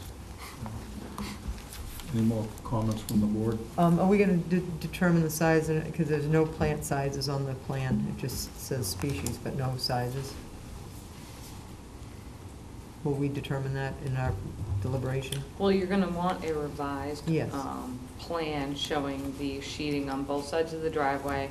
And I tend to agree with you, Maury, that the native plantings on the bamboo side of that driveway, on the west side of that driveway, then they're not gonna have a chance. So they should So just move over they to should the other. just put them all To the west where side? like the lot 10 is. Lot And one. you can propose, more FAC or FAC wet plants, or we can come up with them, Tom. It's up to you. I just wouldn't go like any facultative upland plant, if you think you're gonna be storing water down there for any length of time, Well, I hope no more length of time then than what gets there now. Now, which, I mean, Well, you have no there's literally no vegetation on the lot. 439 caliper inches of trees are taken away that used to take up a lot of water. mhm. So you have Right. nothing. You have basically a impervious lot there. Right, but again, that's the drainage, but this area here will be taking the same amount of water as it gets now. But I'll move that over. I have I would one have to more say more. question, looking at your plan, Tom. Yes, And go back to what you said about redirecting stormwater, flood, redirecting like stormwater. redirecting, So those retaining walls that you're putting up all over the place, how is that going to disrupt the flow of stormwater? It's gonna be well, caught it's before going it gets there. to, it's going to contain it, and I mean, It's gonna be diverted. before there was a wall up top here, Mm-hmm. which could have, if the water ran along the top of it, could have run off the side onto this other lot here, the house on Beckles Road. Could have. And now that this water running straight down the hill, as it does now, if it runs along the end of this wall, it's just gonna go down into the patio area. And there are some drain inlets. There's drainage behind inside behind the wall, and there's also drain inlets at the bottom. Mm-hmm. So any water coming down from this lot, it can come onto here, from this lot on the Spindrift, it can flow down the hill onto this lot, and it will go into, Okay, I see These. it. So where I'm concerned is where that little, on the west side, your little upper retaining wall, yeah, kind of curves down, yep, and you're saying that water is gonna be redirected to that patio and then into the infiltration system? it will either, depending on if, let's say, if some of the soil, if this wall is built, as shown here, where the fill is even with the top of the wall, then the water can just come down the hill and actually go just over the wall. It's probably going to be a little bit of a dip behind the wall, but generally, water can just, in a heavy rain, water can just go over the wall, but it's going to end up in the, behind, between the wall and the pool patio where it has some drain inlets. So, I get that, and it sounds great when you're talking about it, but, if we get a heavy rainstorm, what I don't want to happen is the water to hit that lower retaining wall and then be redirected somehow into the neighbor's property. So can you Well, it confirm can't- that that's it not gonna can't go happen? up here, this It's property is higher. uphill. Okay, well, okay. This property is quite a bit uphill. Yeah, I know it is, but I'm looking at your contour lines and, okay. Good. Yep, Any more comments from the board? not allowed to be. Public comments? Still close here. Do we want to close the hearing? Do we? So, Jen, No, he has to have a revision. do we want to have a revision? Do you guys want to see a revision with the plantings moved to where the lot 10 is and the bamboo sheeting on both sides of the driveway? Do you want to see a plan? No, we continue for that. I don't And- need to continue for that, but I would like to have a requirement that there's a plant, you approve a planting plan. Oh, yeah. Right. We have a motion? To close the hearing and take it under advisement. Second. Second by Steve. Okay. You have to come up to the podium. Give us your name for the record. Speak into the microphone for the people at home. Please. My name is Alex Bejan. I'm at 53 Cape Carter Road. And I went to the last meeting in April. And at that meeting, I guess the Conservation Commission met and they discussed that that Mr. Bunker had a very tall task ahead of him to try to make it so that he can change the water flow or alter the water or the house design to accommodate water in a severe rainstorm. And when I looked at this plan today, and I looked at his previous plan, pretty much nothing has changed from April 13th, other than putting in a few extra basins, catch basins to catch the water and put some extra plantings. The house remains exactly the same. The position of the house has not changed. It wasn't moved up where it was in higher ground. It still remains in the flood zone. I sent a letter back in April and another letter as well saying that the floodplain is 15 feet, and looking at the septic system and the leaching field, it's below 10 feet. And nothing was brought up whether they're going to grade that area, whether they're going to raise that area, because apparently putting in a septic system at that height is going against FEMA and EPA regulations, and nothing was addressed regarding that, and I don't know if it will be. So I think all this stuff about the rain and the rain coming down and this many cubic feet of rain catching this, and nobody really knows. All we know is that when it rains, the water comes down that hill, it's very fast, and it's going to change the environment. It's going to flood in the area, and the water table is going to raise, because I've been living there for the last 10 years, and I'm very familiar with that area and what happens when it rains. So these are all things that I think need to be addressed and considered before any kind of decisions are made, whether plantings are put in or whether this is done or that is done. Because I think we still really need to discuss, this is my opinion, that we really need to discuss whether the house can be built and whether it can be built in the position that it's in or whether it needs to be moved. And I think that's what was addressed back on April 13th when we met, when we said that Mr. Bunker had a very tall task ahead of him in terms of trying to reposition the house as well as trying to contain the water. So these are things that I'm concerned about. I've seen water come in my property, and I'll be very upset if I find out that water is pooling up on my front lawn. So I think that the Conservation Commission must really sit down and really hash through this to decide whether that this is a right plan. And like I said, I really don't see any changes in this plan from the 13th, other than putting in a catch basin. So, and that's all I have to say. Thank you. Anybody else? Okay. We have a motion to close the hearing in a second. Jen, you good?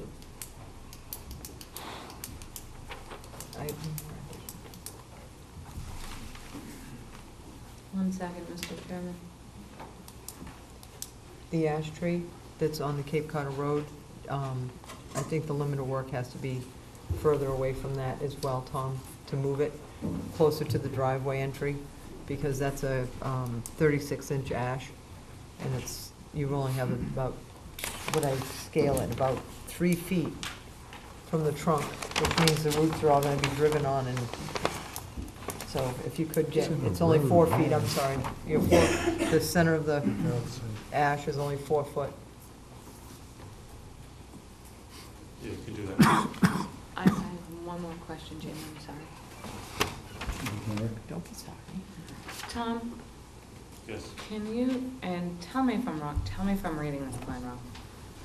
On the west side, that retaining wall along the property line with lot 109, I'm assuming that's, well, lot 109. The top of the wall is 24 Yes. along that property boundary. And then the driveway is going to be approximately 18? Yes. So that's a 6-foot-high wall between the grade of the driveway and the top of that wall? There'll be a fence along it. Yes. A fence or fence, guardrail. So you're gonna have the top of the wall at 24, and then you have a fence on top of that wall? Yeah, it's on the plan, if you look at the Yeah, detail to your the right. Fence along. Oh, the got top. it, yeah, I see it. Okay. Oh, where required by building code, got it. Okay, I just wanted to make sure I was reading it right. I can just remind you that as far as the septic system, there's no prohibition for a septic system in a flood zone. You can't have a septic system in a velocity flood zone, but Yeah. you can in this. Good. Oh, Tom, you're gonna love my special conditions. Go ahead. Okay, we have a motion and a second. All those in favor of closing the hearing and taking on advisement, say aye. Aye. Anybody opposed? Unanimous, so moved. Thank you, Tom.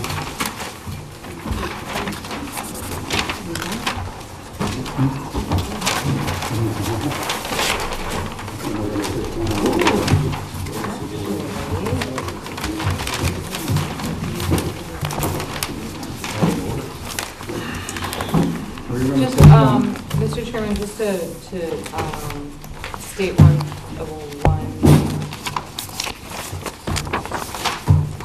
The board is going to need to vote these, all these next week, because you don't meet the week of Memorial Day. Okay? So I'll go over everything with Mark. All this. So I'll go over everything. Okay, I got it. Mike, we're gonna take one out of order. So we're gonna move 181 T-ticket path next. He's, there's been a request to move one.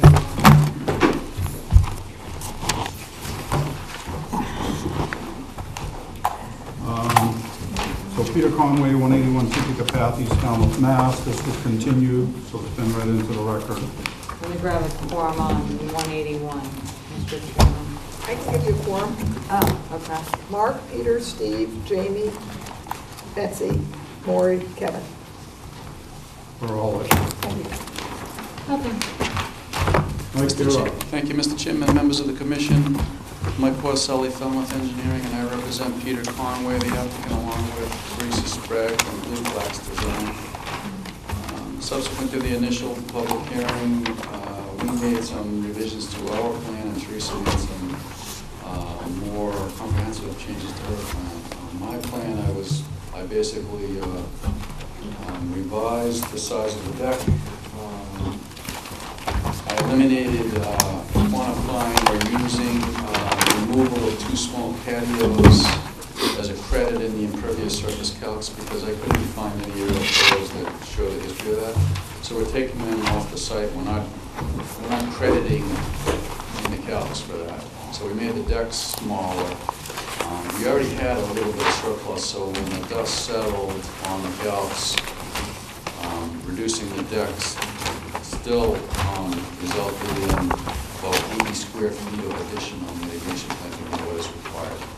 It is all more than 10 feet from all parts of the structure. That pretty much sums up what I did in the plans that you have with the revision date of May 8th. Are the plans of record. And I'll turn it over.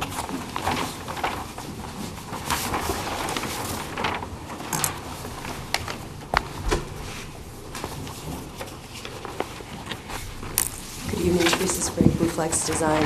As Mike pointed out, we have eliminated the two patios. We're eliminating the patios and planting the area, but we've eliminated those from our mitigation calculations.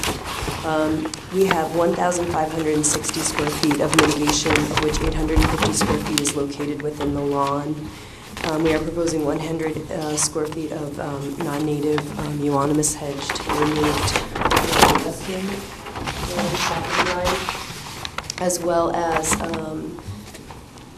just lost my place, 610 square feet of management of invasive plant vegetation and replanting of native plants along the edge of the salt marsh, which is shown in yellow on the plan. We are still proposing to remove a total of 13 oaks, which had been previously cut. They're shown with red X's on the plan. We have highlighted the oak trees and the one pitch pine tree on the coastal bank that are to remain. You'll see those called out with larger circles.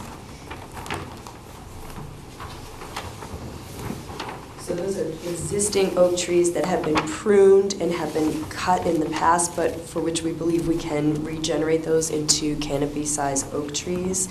The other 13 trees are frankly beyond regeneration. As I pointed out at the last hearing, this area had been previously covered with bittersweet vine. The area to the west of the existing staircase was covered with bittersweet vine, similar to what we see currently in the area to the east of the staircase. We are proposing to remove the bittersweet vine to the east of the staircase. Where the bittersweet vine was previously removed to the west of the staircase, there's currently no ground cover layer, no shrub layer. The only thing that's remaining on that bank right now are stumps of oaks that have been severely pruned in the past without the benefit of best management practices. To restore that coastal bank, we are proposing to plant 181 shrubs. We're proposing to restore the ground cover layer, plant 181 shrubs and 16 trees. So those trees include Quercus ilicifolia, Juniperus virginiana, and Pinus rigida. So pitch pine, eastern red cedar, and scrub oak. So with that, I think we have more than replaced the 13 stumped trees that we're proposing to remove that really have no chance of ever growing into a canopy-sized tree. I know we had a question about stump sprout regeneration or coppice regeneration, and frankly, the negative side of that is that even with coppice regeneration, we're still required to continuously go in and prune and disturb on the coastal bank resource area. The goal is to eliminate any further disturbance on that coastal bank, to restore it with a thick cover of shrub, ground cover layer, and canopy layer, and to not continually disturb the coastal bank. So with that, I'm happy to answer any questions about the changes that we've made to the mitigation plan. Kevin? No question. Kevin? All set. Maureen? Well, it was, no, I'm still here. I'm just a little frustrated because I know it's a revised plan. The old plan was a 1 to 20 scale. This is a 1 to 10 scale. And I know you do it now, you're going to make it so it looks bigger for us and it's easier to read. Right. But when you keep switching up the scales, it makes it really hard. So start with 1 to 10 right off the bat, so we can I'm sitting here, it took me not hours, but a long time. I'm looking at your X's. So show me on your plan, which are the 2 trees you're going to let live now?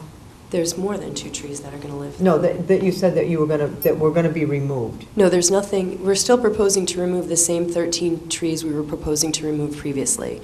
All we've done is to clarify and make the plan easier to read. We've highlighted the trees that are existing and that are going to remain, that were going to remain previously by showing larger circles around them so that you see where they If anybody are. takes their old plan with the new plan, there's a tree to the west side. It was right on the property line that is not Xed on your February 20th plan, but it's Xed off on your May 8th plan. So I apologize because I think the confusion may be in the fact that there have been some changes from the February 20th plan. What we're proposing tonight is to remove 13 stumped oaks, to leave those remaining trees that we're proposing and that we're showing on the plan in place, to plant 16 trees, including pitch pines, oaks, and cedar trees. So the plan is different from the previous plan. We enlarged the scale of the plan because we heard a complaint from this commission that it was too difficult to read at 20 scale and that the plant specifications and the plant schedule were challenging to decipher. So we increased the scale of the plan. As you see, by increasing the scale of the plan, we're not able to put the entire plan on the entire lot onto this plan. However, we're not doing anything outside of that buffer zone, so we figured it was okay to blow that up to 1 to 10 so it was easier for everybody to read. Okay, But what we're proposing this evening is to remove 13 oak trees that are tagged in the field and have been tagged since the previous hearing and to replace those trees with 16 trees. So that's the change in the plan from the last time to this time. Okay, so could you clarify, just so I'm on the right page here? Yeah. There was no plan between February 20 and May 8. There was a plan that we were presenting the last time, but we had not submitted it in time for the commission, so you We never didn't see saw it, that. that's all I'm plan. asking. Exactly. Okay, yes. so these are the Correct. only two plans.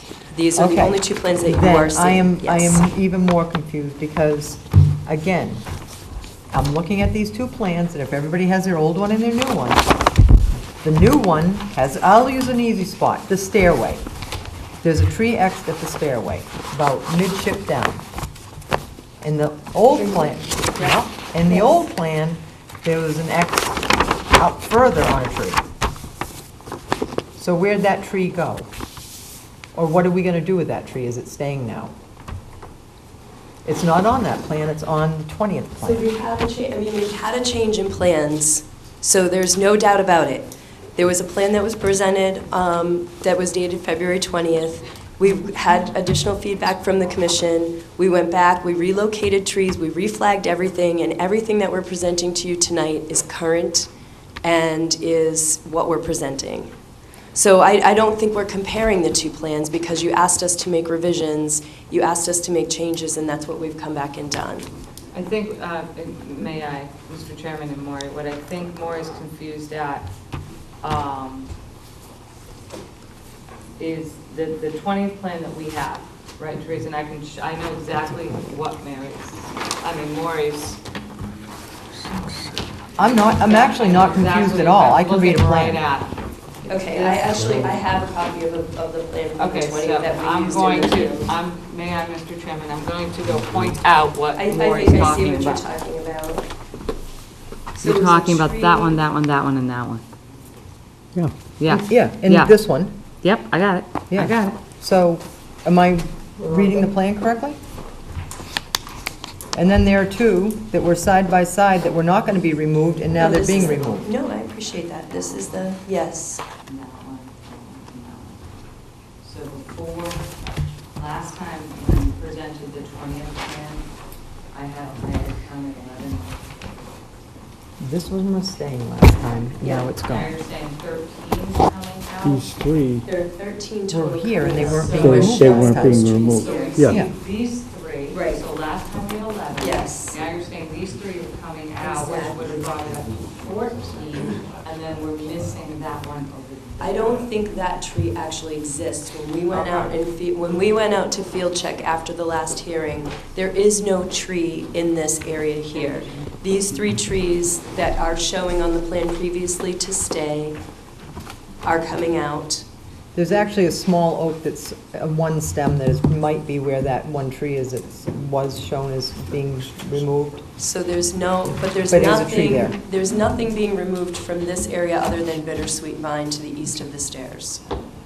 Well, that it makes me feel a little even more uncertain that you thought there was a tree there and now there isn't a tree there, so. That's Well, why, I here's the mean, thing is we have the survey crew goes out and locates trees, and we rely on the survey crew that goes out and locates the trees. Then we go out and field check to make sure that the trees that are shown on the plan are actually existing on site, and that's what we did based on the last suggestions that we got from the commission.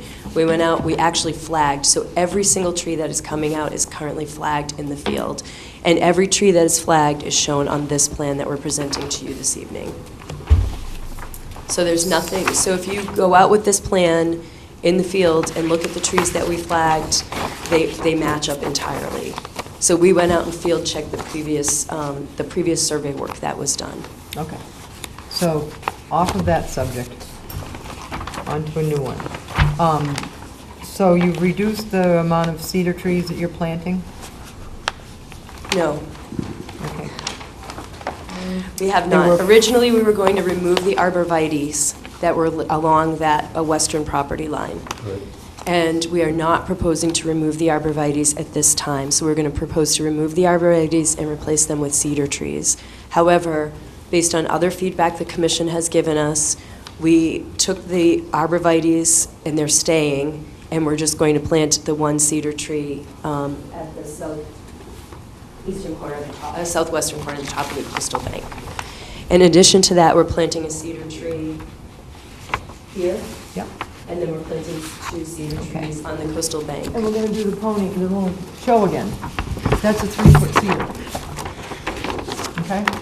So a 3 to 4 foot burlapped and balled. 3 to 4 foot burlapped and balled, that's 3 feet. I measured We're it. proposing a 1 to 2 inch caliper cedar. We're proposing 4 1 to 2 inch caliper cedars. All right, well, that's 1 inch caliper. So, So we're looking at a 4 to 5 foot tall cedar tree. it just is kind of ironic that the poor little scrawny oaks that are on that bank, holding the bank, struggling, I mean, they're holding the bank. We're not removing the stumps. We're not removing the stumps. Frankly, what we're proposing to do here, and I feel like there's 2 things that are happening. First of all, Mr. Conway's only owned this piece of property for a short period of time. The 5 years, he told me. The neighbors have been doing a significant amount of cutting that was not done by the Conways at all. So now we're trying to repair a severely damaged and degraded bank. There's no doubt about it, and I don't think you can go out to that site and look at this bank and say that it is not degraded. It is clearly degraded. There's no ground cover layer, there's no shrub layer, there are literally a handful of 13 oaks that have been stumped. They haven't had the benefit of even good management of coppice regeneration. By cutting those trees and allowing them the stumps to remain in place, we're minimizing disturbance on the bank. We're planting 181 native shrubs where currently none exist. We're getting a ground cover layer established, and we're putting 16 trees on this bank.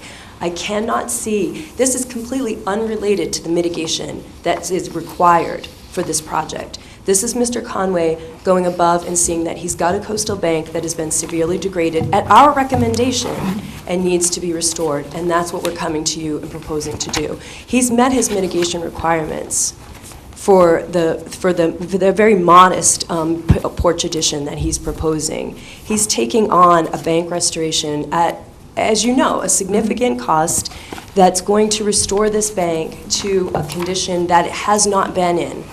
So I know previously you brought up a bank to the west. This bank never looked like that bank to the west. Those trees have been cut for many, many years. So we're proposing to restore it, repair it, and actually make it better. Where's the view corridor? Are they going to propose There's at no some view point? corridor in here. He doesn't want one ever? No, there's no proposed view corridor here. Okay, I just, in the future, I would bring it to the client. I mean, he's putting on this beautiful deck and he's not going to have a view corridor. Well, I mean, I think, That's why well, those here's other the other trees got part of cut. it too, is we're designing the planting plan so that he's able to maintain, if you look at the way the planting is laid out, he's able to maintain the existing view that he currently has to the west. This view over here, he's looking at people's revetments on the other side of the pond. We're proposing to lay this out so that it doesn't have to be cut in the future to maintain a view corridor. Okay. That's not our goal. Our goal is to stop all the cutting on the coastal bank. Okay. And I apologize, my voice is really hoarse right now, so if I sound like I'm squeaking, it's just because I have a hoarse voice. You're squeaky. I know I'm squeaking, I know. Okay, all set, thank you. I am sick, yes. So everyone who has to speak in this microphone after me, I'm sorry. That's it. I have no question. I have no questions, thank you. Either. No questions. All right. I think it's great. Mhm. Especially kitchen pines and yolks, which nobody wants to put anywhere near the water because they block their view. Thank I you. think there's quite a bit of help on a bank like this, and I think that's great. Thank you. Yeah, I agree. I think planning it so that it doesn't have to be cut is a positive move. I'd like to make a motion to close the hearing and take it under advisement. Second. Thank We have a you. motion and a second. Any more comments from the board? Any comments from the public? Hearing none, call for the vote. All those in favor say aye. Aye. Opposed? None, unanimous, so moved. Thank you, Teresa. Thank you, Michael. Thank you.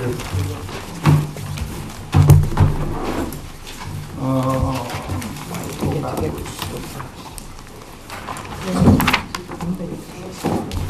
Oh, well. Next Next up, Stephen Ballas, Michael Cacciatore, on Lot 64, Muskeget Road.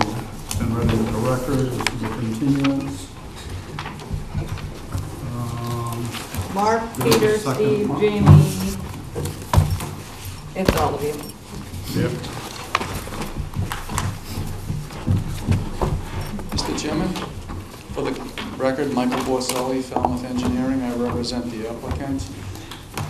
I'm joined tonight by Steve Bayless, the applicant or co-applicant with Mr. Cacciatore. The hearing was continued from the previous hearing, in my opinion, because there were no soundings on the plan. I presented the plan, you reviewed it. There wasn't much feedback other than I didn't show the soundings and explain what happened, and I gave you a plan with sounding. And then when you opened it up to the public, there were concerns raised by abutters. And I believe that most, if not all, of the concerns raised by the abutters are not environmentally related. In fact, I think it was Commissioner Gladfelder right before or slightly after when we closed the hearing said that those matters were basically related to the Board of Selectmen, who would be the next in line to review the project. But there was some conversation about boats that would use the proposed float. And Mr. Bayless chose to come tonight and talk about that. I did, on occasion, check the file between the last hearing and now, and I noticed that there's some additional documents in the file, including some licenses.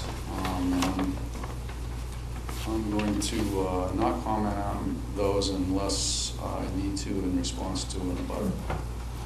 I just think I think the plan meets the performance standards of the Falmouth wetland regulations and the Massachusetts Wetland Protection Act, and that the matters that are of concern that may be raised are probably not related to either of those two sets of regulations. And with that, I'll turn it over to Mr. Gill. Good evening, Mr. Chairman, members of the board. My name is Stephen Bayless. I live at 64 Muskeget Road. I've owned the property for a little over 6 years. There was a question or two about proposed boat sizes and whether or not I even own a boat at the last meeting, and how I know that as I watched the video. So I guess I'm here for public comment more than anything. Now, as I said, I've owned the property for a little over 6 years. For 14 years, I've owned a boat. It's called a 22-foot Eastern. It's a lobster-style boat. I measured it this morning. It looks like 25 feet, stem to stern, 25 feet. That's 14 years old. I don't know if I'll have it forever. My co-applicant, interestingly enough, he just recently sold his 25-foot bluefin center console. He had it around the corner from the lot he now owns, and has a permit to build on, or will have a permit to build on. He owned that boat around the corner on pretty much the same waterway at 94 Squid Market. He owned it for many years. When he sold that property, he took that boat down to Pompano Beach with him. And shortly thereafter, he's back. Now that boat just got sold, but what he's entertaining purchasing is like a 27-footer. Typically, what I expect is maybe 9-foot beams on these boats. Mine presently is about 8 feet. But in no case, and by the way, I should point out this float that's proposed is to be used only by tax-paying, waterfront-owning property owners. That's myself and my co-applicant. It's not going to be, rented out. It's not going to be used by invitees or customers or whatever you want to call it. I would like to find, if we are approved at this stage, that an order of conditions doesn't impose too small of a boat, because frankly, there's plenty of room there for a larger boat than I have now. That's my opinion. I'd like to confine my comments to conservation-related matters, but certainly, if anything comes up beyond the scope of that, I reserve the right to be able to add additional comments. The potential congestion that my opposition seems to complain about, in my opinion, is all due to their own actions. I'd like to point out something on the plan if I could. Try to come around. The microphone. Oh, yeah, sure. Thank you. This is where my boat is hemmed in. The boat that typically day in and day out sits here usually goes beyond the dock a little bit. The soundings on this plan call that under 3 feet, 2'9". That's a pretty large boat. You've seen pictures of it. I don't know, 27 feet or so. It's a pretty big boat. It's got a stern drive. That stern drive sits pretty much right in the muck. And the turbidity of the water from the actions of some of these boats is pretty extensive. You don't find that on my boat. Presently what I do is I push it off. I swing it out into the middle here, and I engage the motor. I back up, and we've heard a discussion about backing up. That's what you do in tight spaces. So I'll come out here and I'll engage the reverse and I'll spin around. That's what I would continue to do if I use this duly laid out mooring field. Now on the other side, we've got a dock that's certainly not 10 feet off this bulkhead. And habitually, that boat, stern to the wall, 2-stroke usually, in 9 inches of water. My proposal, I think, is going to help really, I guess the word is the turbidity that goes on in this water. There's a lot of action with boats here, and I think my proposal sort of helps that a little bit, alleviates some of the concerns. Now, I will tell you, I'm sure this is a fact, and I intended to talk more about it at the next level of the hearings. This boat is a non-owner. He doesn't live here, he doesn't pay taxes. This boat's a non-owner. He doesn't live here, he doesn't pay taxes. This boat, this 40-footer, he doesn't live here, he doesn't pay taxes. So of the 6 closest boats to my boat, only 2 of them are owned by tax-paying waterfront owners. So that's where I get my comment that I believe the congestion spoken about at the last hearing is self-imposed. Now, beyond that, I would be happy to answer any questions you might have at this point, and I may reserve additional time if other factors come up. Jen? I only have information for you, Mr. Chairman, is that at the last hearing, I stated that the floats on lot 86, I didn't have any information on. That's the licenses that Mr. Borselli was talking about. It is in the file. There are floats that are licensed to that property. I'd have to double check the license, but I believe there's 2 that are licensed, and they're smaller than, I think they're 6 feet in width. But there is a license for some floats at that property. I believe so. I'd have to double check the license that was provided. I just wanted to clarify that because at the last meeting I did make a statement that said that we didn't have any information on those, and that information did come in. And that's all I have to say, Mr. Chairman. And I could follow up on that, Mr. Chairman, because I have specific information on that. The Chapter 91 license that appeared in the file since the last hearing for this property was to license and maintain 2 seasonal, emphasis on the word seasonal, floats, one measuring 6 by 16, one measuring 6 by 20. I think that's 218 square feet, if my math's correct. And they were proposed to be seasonal. Every time I've been to the site, they've been in the water year-round. And these floats that are in the water, there's 3 of them, not 2, and they measure 8 by, well, in overall structure, I think, it was 8 by 60, something like that. So they're not in conformance with the license because they're not seasonal, and they're not in the license footprints, and they're larger than the license allowed.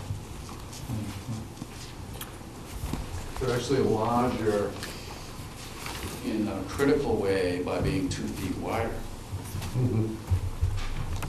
If I may, at my engineer's office a short while ago. Hold on. Jen, did you have? Excuse me? No, that's that's the 6 foot, 6 by 16, 6 by 20, seasonal float, 2 of them.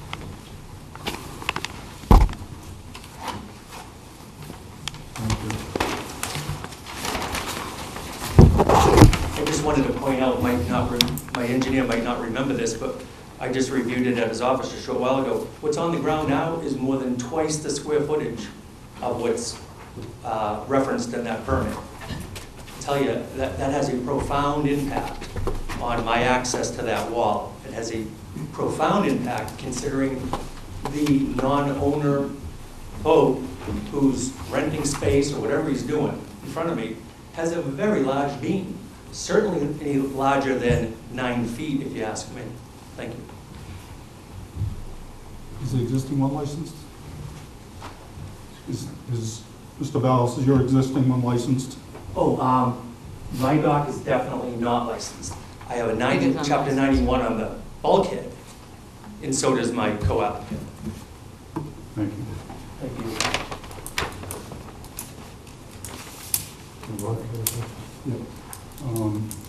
Mark? Yeah, Jen, Yes, sir? the Chapter 91 license is one. What about a permit from the town of Falmouth? We've not been able to locate a permit from the So town. none of these docks are permitted by the town of Falmouth. That's not exactly true. At the last hearing, I did say that the person to the north, I would imagine north, yes, did have permission from this board for those 2 floats, but they do not have a Chapter 91 license. So Lot 78 has a permit for 2 floats, and no Chapter 91 license that the staff can locate. Nothing recorded with the deed, is what I'm saying. And then, at the last hearing, I stated that we didn't have any information on the ones at Lot 86, but we do have information on what was permitted or what was licensed at that time. I would have to check the date of the license and then just try to scour the paper records to find it. Generally, or typically, DEP will not issue a Chapter 91 license unless there's some sort of local approval. But Betsy, could you double check the date on that license for me, please? The license? Yeah. So we would have to go back and double check that, Mark. May 5th, 1995. 95, okay, thank you. Unfortunately, all our records have been located off-site now, so it requires us to go off-site and look. Everything's currently we're trying to digitize everything, but it's going to be a work in progress probably till the end of the week. So we would have to go off-site to look for that. But we can do that, absolutely. It's just going to take us a few months. One other bit of information, Mr. Chairman, regarding the license. The locally approved via RDA floats, they're 2 4x20s, so they have a length of 40 feet if they're butted up against each other. But there's no license. That property has 33 feet of frontage, and currently one of the locally approved floats is well beyond the common boundary. And I always thought we had to be 10 feet from our common boundary, but evidently, when the RDA was granted in, I think it was 2012, it was a negative determination. So it's sort of a mix of non-permitted, permitted, larger than permitted, not permitted how they typically are permitted Why don't floats. we just get rid of all the floats? Just work off the bulkhead. I just have to agree with the applicant that the issues before, in front of us are conservation-related issues. I think it fully meets any conservation-related issues. That's it. I think given the depths, I'm sorry. Have you had any further discussion with Greg Frazier about his emails saying, I have no objections to this proposal for navigation of moorings? No, I've had no reason to. When Mr. Frazier commented he has no issues with navigation, he didn't specify navigation on Falmouth waterways. He said with navigation or moorings. I don't know what else I'd need to get from him. Good.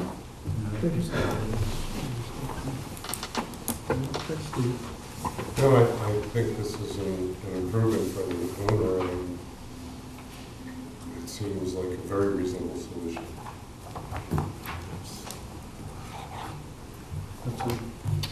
I have enough information to close the hearing, we can discuss Right. things and deliberate. Okay, Maureen? All set? What were you gonna say, Kat? Well,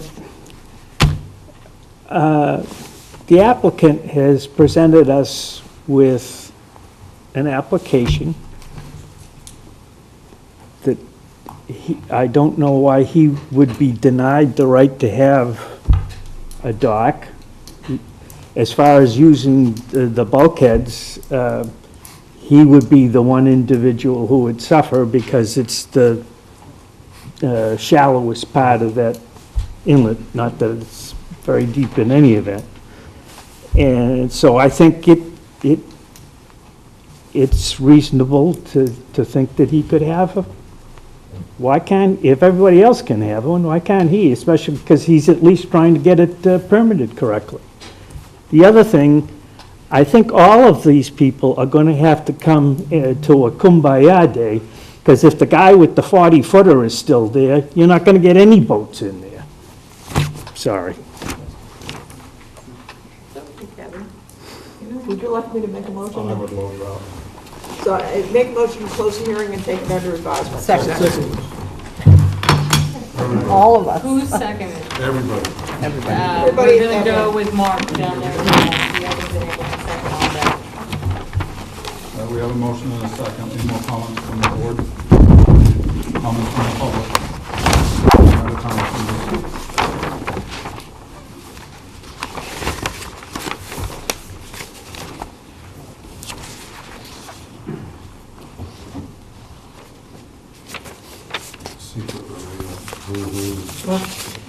Good evening. My name is Tony Panticus. I live at 5 Canopus Drive. I'm a butter to Mr. Cacciatorian.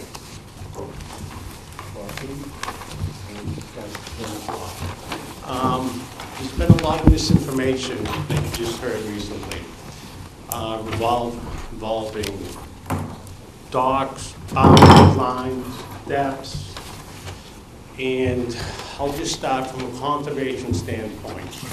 When they split these lots about 5 years ago, we let them know there was a stream running through the lot, and in the bottom of the bulkhead, water was constantly coming in and bringing sand. Previous owners knew about it. Prior to Mr. Cacciatorian purchasing the lot, he knew about it, and he continued to purchase it. Now with this Chapter 91 license, part of it is to maintain that bulkhead. We've heard he wants a dock, he wants a house, he wants this. The one thing from a conservation standpoint that's impacted this waterway, he's done nothing about. That was my first point. And where it's leaking, it's in this corner. And this is why everything down here keeps filling in so shallow. And with the depth findings, this corner will be the shallowest. Oh, I'm sorry. Yeah. This further corner would be the shallowest because this is where it's leaking in. If you go at the low tide, you can see that the steel support is rusted, and you can see water and sand constantly coming in. And if you look in this corner, it's all white sand, and it just keeps making the waterway more shallow every day, and we hear nothing about it. Second, we heard about property lines and how can someone have, you know, a dock somewhere else. We've said it at 3 hearings. This is not the property line of the property. And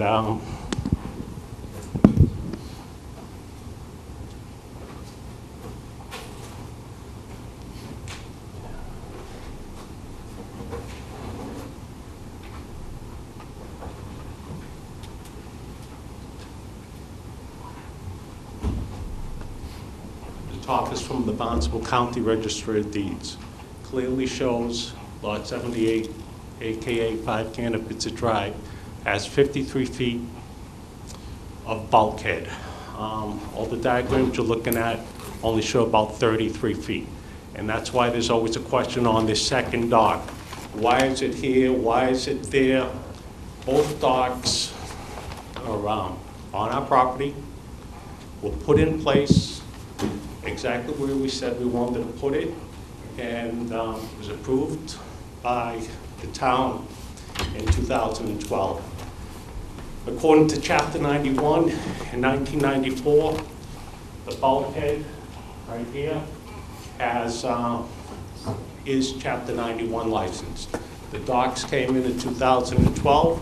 Currently, they're not on the deed, but they will be put on the deed. There's some family business going on, and I will have both docks amended to be on that deed.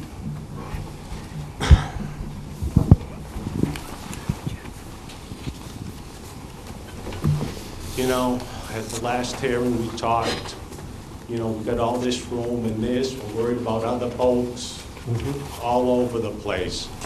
But in this area, both these docks, like we said, they're not on the deed, but both have been approved by the town in 2012. They're 4 feet wide, 20 feet long, and prior to installation, we said where were they going to go from our property line at the beginning, the end, and in between. And someone from Conservation came out, approved it, and then we have an engineered plan submitted, approved, and built it. So I did some rough math, and from concrete wall, what docks, you know, a couple boats, this proposed mooring field, and at the last meeting they said, you know, they were looking at restrictions, and at the last meeting they said, you know, 24, 25-foot boat, and, you know, a month later we're talking maybe a 27-foot boat in there.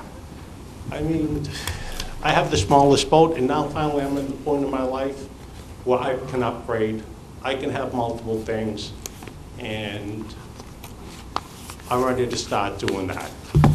So currently how it stands with the proposed mooring field, boats, bumpers, I have 7 feet to get an 8-foot boat to this dock. It's impossible. And what we talked about being on the bulkhead, yeah, we were on the bulkhead from 1974 to 2012. We stayed on the bulkhead. And when my parents got elderly, you know, they still wanted to go out in the boat, so that's when we had the docks to go on. So, and just one other thing, if your time, I'm sorry, it's a little misleading, because all these plans say this canal is 80 feet wide. From property line to property line, it is 80 feet wide, but the actual waterway, the water within the canal, is only 66 feet wide. So I mean, we're talking a foot here about a dock. It's kind of deceiving. We're missing really 14 feet of water that's really not clearly shown anywhere. So for Mr. Cacciatorian's property, there's 33 feet of water from half of his ramp. Like I say, you do half his ramp, mooring field, bumper, boat. Do mine, I have 7 feet to get an 8-foot boat. It just doesn't work. And like we said, we're a residential area, we're not a marina. And what people did was, they bought property accordingly. If they had a larger boat, smaller, multiple boats, and bought property accordingly. So Mr. Cacciatorian decided to buy 33 feet. So that would kind of narrow him into a 20-something foot boat on his property. By doing this, you know, it undermines a lot of different things, and I just feel to take into consideration, he hasn't done anything on the conservation standpoint. It continuously gets to get worse, and at the last meeting, they were looking to have a restriction on the size of a boat, maybe 24, 25 foot open center ground, so they're talking even bigger and bigger boats. Thank you. Mr. Chairman, 1 second. I would say Kent is, we're going to need those plans for the files since they're part of the open meeting.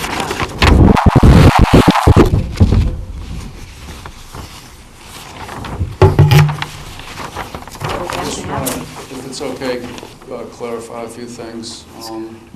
If I wait till the end, it's going to get complicated. Again, we're still talking about unlicensed floats, but if we're going to talk about these unlicensed floats and these violation of licensed floats, let's talk about some simple math. We talked about the width of the waterway, etc. From the face of this float to the face of the proposed float is 25 feet. From the face of the proposed float to the face of the float in violation of the license is 25 feet. If it had been in conformance with the license, it would be 27 feet. So there's a minimum of 25 feet of available, I'm going to call it beam area for 2 boats, if they dock side by side. A 34-foot edge water, which we're not proposing, but just for some reference, is 9-foot 6-inch beam. A 26-foot regulator, 8-foot 6 beam. If you had 2 8-foot 6 beams side by side, it's 17 feet in 25 feet. They can coexist.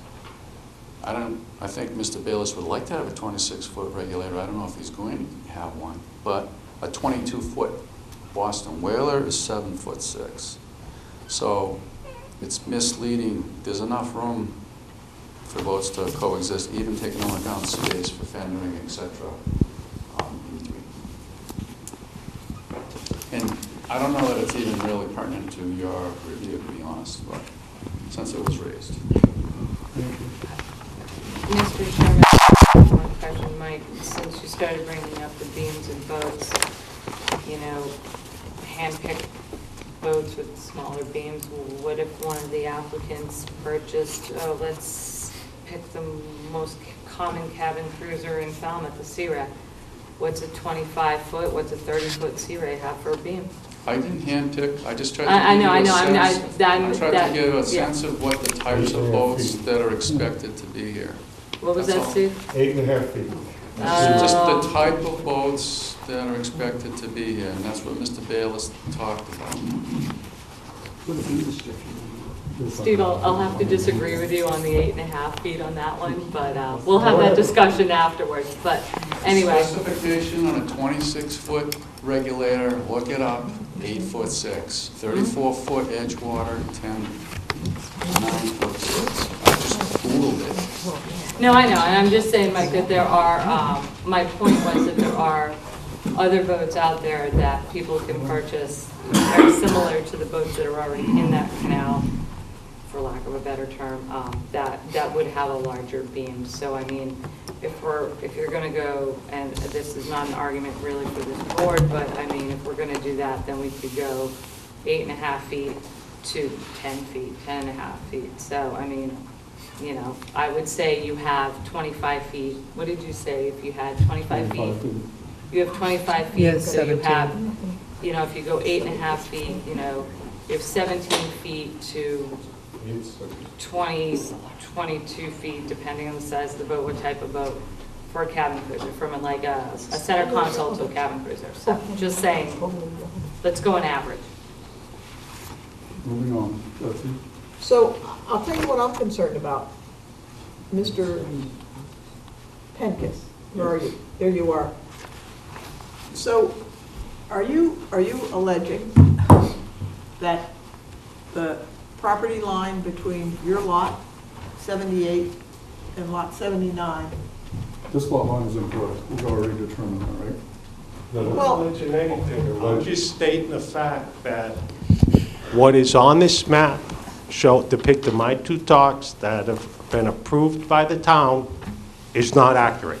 100% not accurate. Not alleging anything, I'm stating the I mean, fact. that concerns me because we have a you know, Yeah. professionally Stamped licensed, drawing. surveyed, stamped drawing. I do. You want it? I have No, one. Mr. Pankis, you need to give that to us. I'll give it to you. Yeah, I'll give it to you. You can pull it right off. Just gives the illusion that these are on May I see that? May I see your plan, sir? these are, this isn't. We talked about that last week in the property line diagram. Well, then it should be there on this plan. I've said it, Last time. excuse me, We should not be accepting a stamped plan that has the incorrect property line on it. Does that matter to our deliberations? It matters in every plan that comes before us. It should have accurate lines on it. Can you imagine we could close the hearing and have the applicant? I'd like to have Mr. Pencas, He's turned it in. all right. It doesn't change this. it's you're taking the top one, right, Jen? That's the one. No, to I'm the taking top. that one as well, sir. Okay. I don't need to And post. I have one other, no, we've got off site a little bit, but when I applied for the license, I'm sorry, 5 years ago when I came into conservation, first thing they told me, no T-dock in the area, it's too narrow. So with this property coming out, T-dock would go like this. And what Mr. Bayless, Mr. Cacciatorian are proposing is essentially the same footprint of a T-dock that I was denied, and could even be brought up. That's a tough area because you have corner lots, so And I know, and part of the tough area is you're buying something and you know you have 33 feet of waterway with a stone wall on one side and a butter on the other side, and it's more or less what I feel like kind of manipulating the system. And everybody says, you know, the math, they can't get a property right, and I'm not, you know, someone saying this is the math and this is this. If an engineer can't get a property line right, I really can't believe much what he has to say concerning this. Maybe the other projects, he's on the money, but concerning this area, he's not on the money. And I know it's his job to get this done. 33 feet. That's what he said last week. And I don't know what else to say. Like I said, the bulkhead, chapter 91. Docks approved by the town. I'll get these on the deed very shortly. And we go from there. And again, the water coming in. I mean, my boat's in the water now with the stick in the middle proposed, whatever. I mean, looks like all the room in the world. Come down and take a look. You can see all the sand building up here, why it's so shallow. And you look at my boat to that, and you can see there's not that much room there. Thank you. Yes. The next, I promise. The issue of the property line, it looked like there was a new plan that Mr. Penticus acquired another strip that must have been on a subsequent subdivision plan. It was from 1974. If I could continue to talk. So it's sort of a distraction and has nothing to do with the beam width at all. So it has nothing to do with what we're talking about. In fact, none of this has anything to do with what you're supposed to be talking about, which is the environment. I think we'll decide that. Well, I have a right to... I brought it up because we should get accurate plans here. That was my point. My point is, we're talking about, we're giving, entertaining an abutter who doesn't have standing, first of all. Of course he has Of standing. course he has standing He as an doesn't have a abutter. licensed structure. He doesn't... He has standing to make a comment, as everybody here He's does. talking about structures that are in conflict that don't have Chapter 91 licenses. Mike, lots of people get up, they make comments. It's our responsibility Mr. to Chairman. weigh their comments. Let's move on.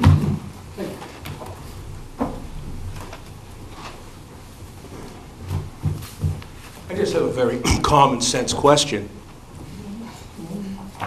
Is why- Sir, I'm sorry, we... Your name for the record. Oh, I'm sorry. Frank Dundulis, 18 Tashman.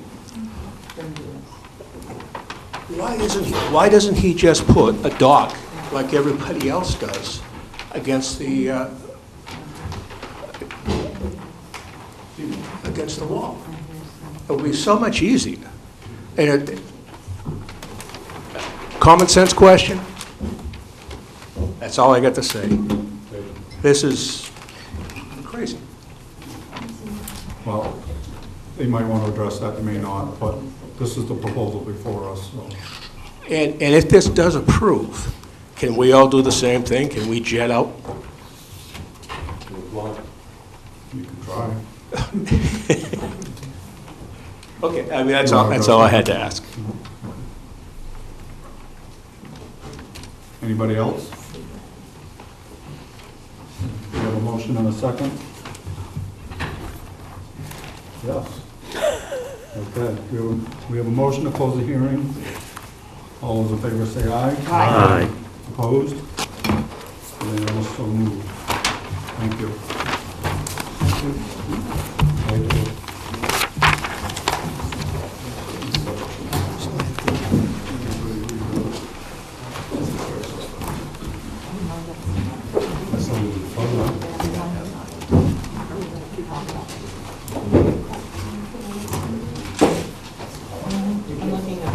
We're going to take 2 minutes.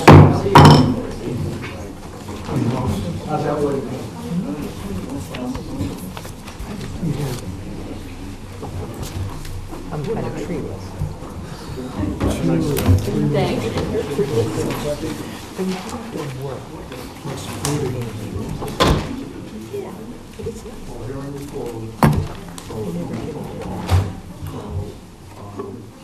So exciting, that's all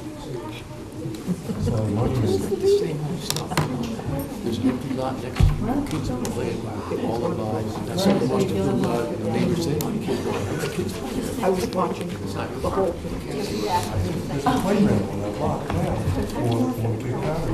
No, I'll be back. I'll be back for that.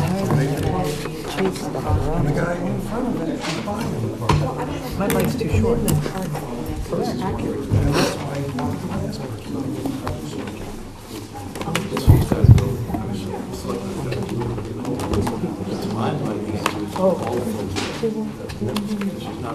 These guys want to have 30 I knew they were two different schools. I mean, that's fine. It's worth there. Why not? 3 foot. You have to. Take a break. Close Oh, and the rest of us get something to do. Well, yeah, but we're not mentioning that, right? Well, that's our responsibility. I don't think Yeah, make sure everybody signs that conservation restriction. And not-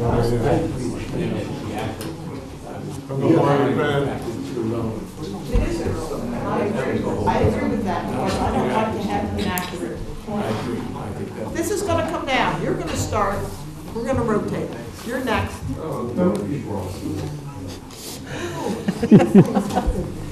She was born bossy.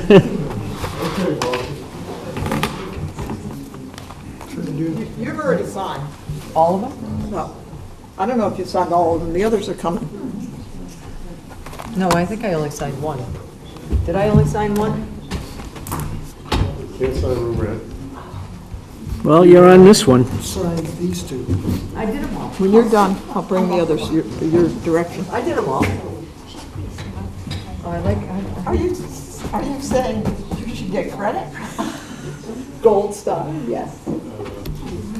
I'll bring the others to you, Kevin. I'm gonna just wheel you out. Where'd you go? Jamie? He left. He went home. He went home. I have no clue. You doing crowd control outside?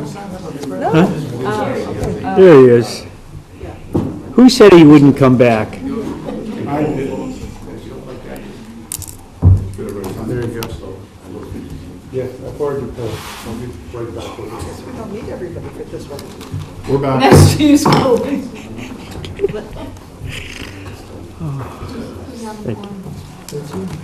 Oh, baby. Do we need everybody's signature or just 7? They didn't give us enough room. Are we off break, Mr. Chairman? No, we're back on. Oh, okay. So I'm just trying to get a quorum for baby. You do this one, I'll do this one. Okay. That's the next Oh, one I we're do at, this one? right? Yeah. We're here, we're gonna do them No. all.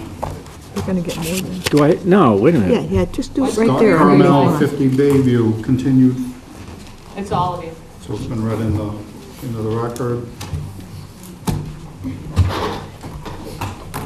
You guys ready? Do we have to print a name Thank you for too? waiting. Huh? Thank you, Mr. No? Chairman, members of the commission, Michael Borselli, Falmouth three are done. Engineering, I represent the applicant. I'm joined tonight by Denise Pinola, the architect, in the event there's questions for her. This is a continued hearing. We listened to issues and concerns raised by you as well as a neighbor, and a butter adjacent to us and to the north. Thank you. And we submitted a revised plan to you, and the latest revision date is May 7th, 2018. Thank you. In response to the concern of the abutter, we shifted the house landward an additional 6 feet.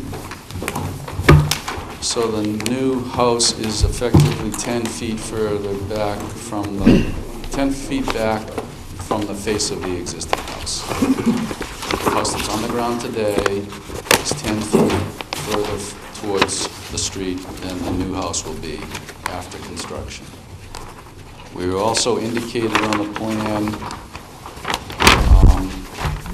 that the 18-inch oak would remain, that the 24-inch oak would remain. There's one 16-inch twin oak that we're proposing to remove that's outside the outer buffer zone B of the dune. We adjusted the driveway and put a separate guest parking driveway in this location in between 2 trees so that these 2 trees, even though they're not within a buffer zone, are proposed to remain. There might be a minor regrading of a foot or so around them, so we're proposing tree wells so they can be saved. There's no intention to remove them. There is the pool fence is shown on the top of the patio. The generator and air conditioning units are shown on the plan. By moving the house back, the mitigation calculations result in no requirement for mitigation planting. So there's no mitigation shown on the plan. since there's no trees to be removed in the buffer zone, there's no trees proposed to be planted. I'm happy to answer any questions. John? I might have one, Mr. Chairman. Hang on. Mike, I applaud you for trying to save that 14-inch oak, but when I know you shifted the house back, and I haven't been able to get back out there, but when you kind of, so from the middle of where you have that oak, right, where that little circle with the X is, that's your oak tree, correct? Yes, right Yeah, now. so from that to the house, it appears, and I can measure it again, because you have a scale to 1 to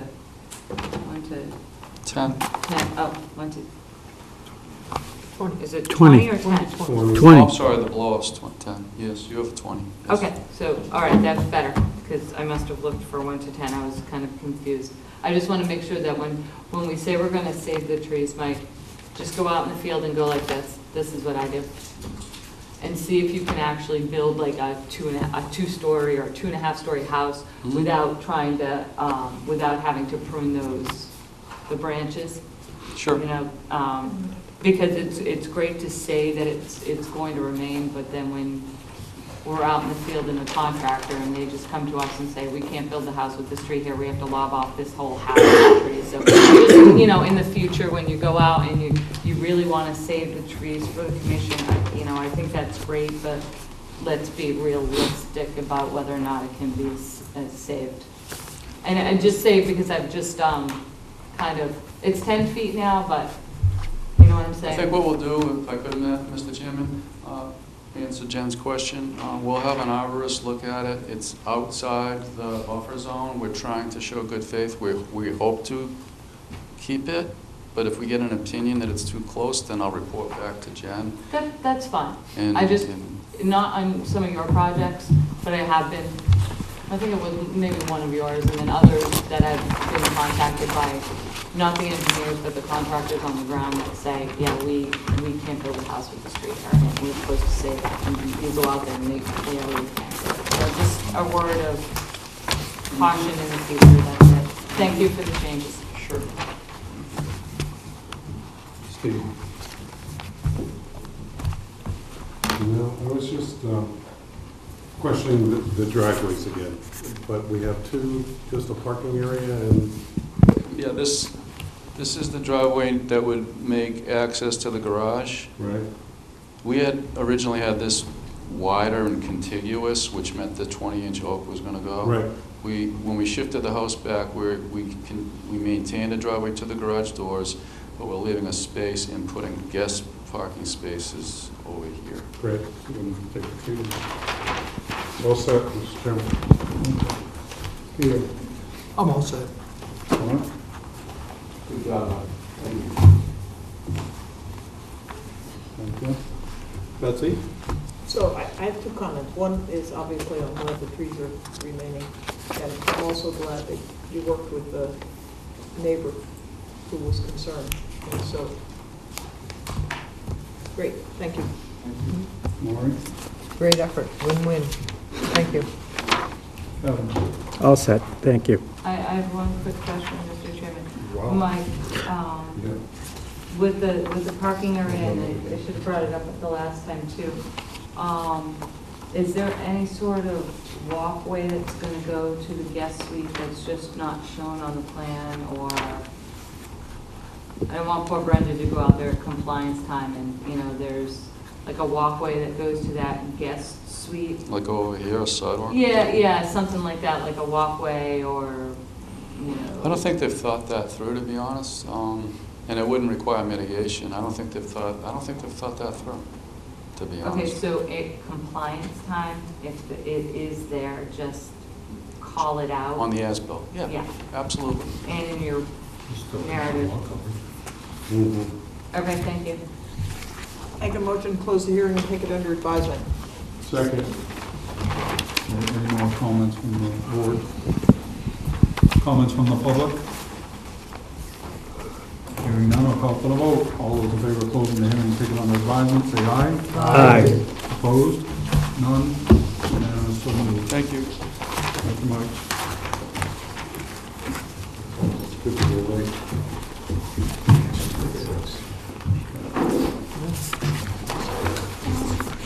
Should that be me?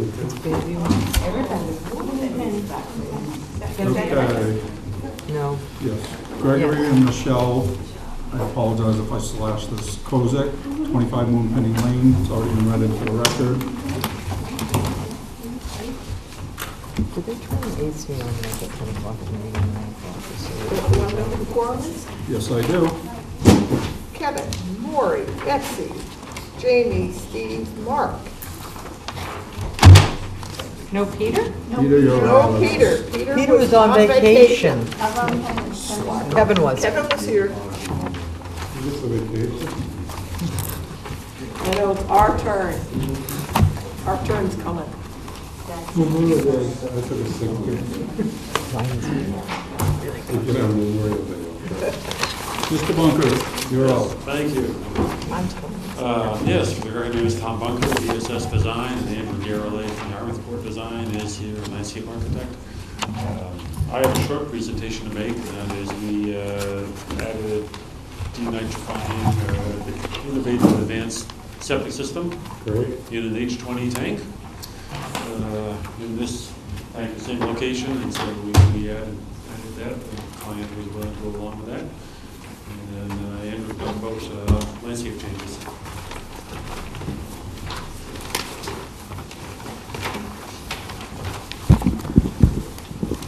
Andrew Garrelay, Yarmouthport Design. I'm just a landscape architect. My charge was to get rid of the Comptonia peregrina for one, and change the mitigation into larger plants and space them together more closely, and also to preserve a number of saplings in the field. So I went out and pink flagging tape on saplings that I would recommend to keep. Partly was a little bit strategic as well as the best of the existing views across the neighbors' properties from the out this way and from the porch out this way. So I concentrated in that area. I tried to select them spaced fairly far apart so to be able to grow. And I put the also there's a nice patch of low bush blueberry here, not right on the edge. I have planting in between there, but it's a pretty nice stand of it, and I kept that, and I kept the nice stand of bearberry as well. But it is also being protected by the single rail fence through here, in anticipation that someday, well, first that they were going to want to get near the water at least. I've kept a path to the coastal bank. Doesn't go down the coastal bank. I don't know if they're going to look for something later on or not, but it just seems silly to me if I filled that up with mitigation and then they came back and wanted access. So I tried to choose it in a location, if there ever were to be any more access, that it would be the most benign, because it's this part of the bank is not thickly vegetated. So I can put it there. My plants, forgive me, I have to look, I've worked on a lot of plants lately.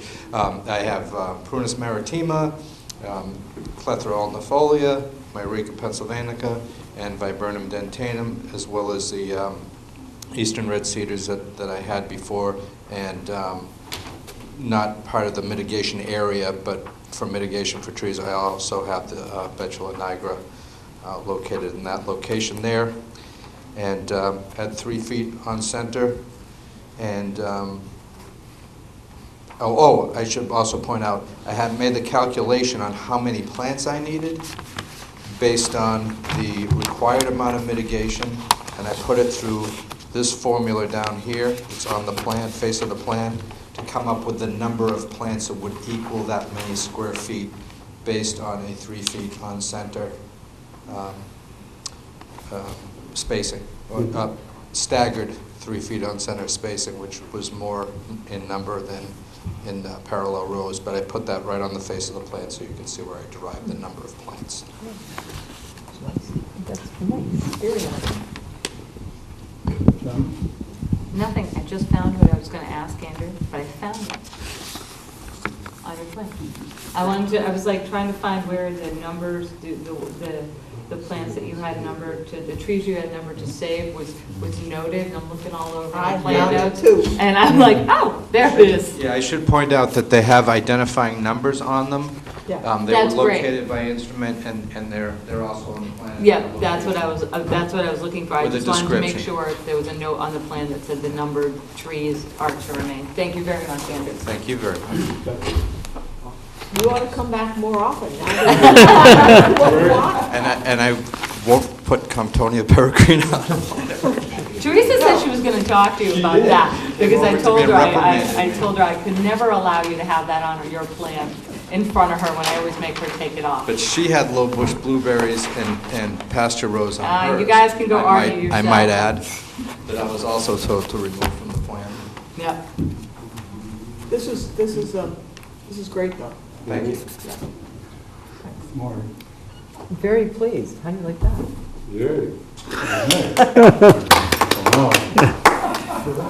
Wow.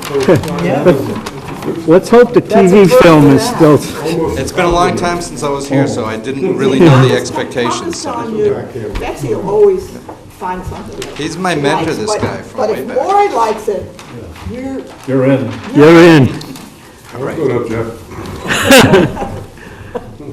Kevin? All set, thank you. All set. Peter? All set. Mark? move to close the hearing and take it under advisement. Second. Any more comments from the board? Comments from the public? Hearing What none, I'll call public? for the vote. All those in favor say aye. Aye. All those opposed, none, unanimous, so moved. Good to go away. Thank you. Thank you very much. Thank you, Andrew. It was nice to see you again. I think I can make it to Yarmouthport before my car turns into a pub. Nah. All right, next up, West Yarmouth. Wigwam Sippawisset Trust, number 8 Wigwam Road, West Falmouth, Mass. It's already been read in, has it been read into the record? No. No. Okay, then I'm gonna read it.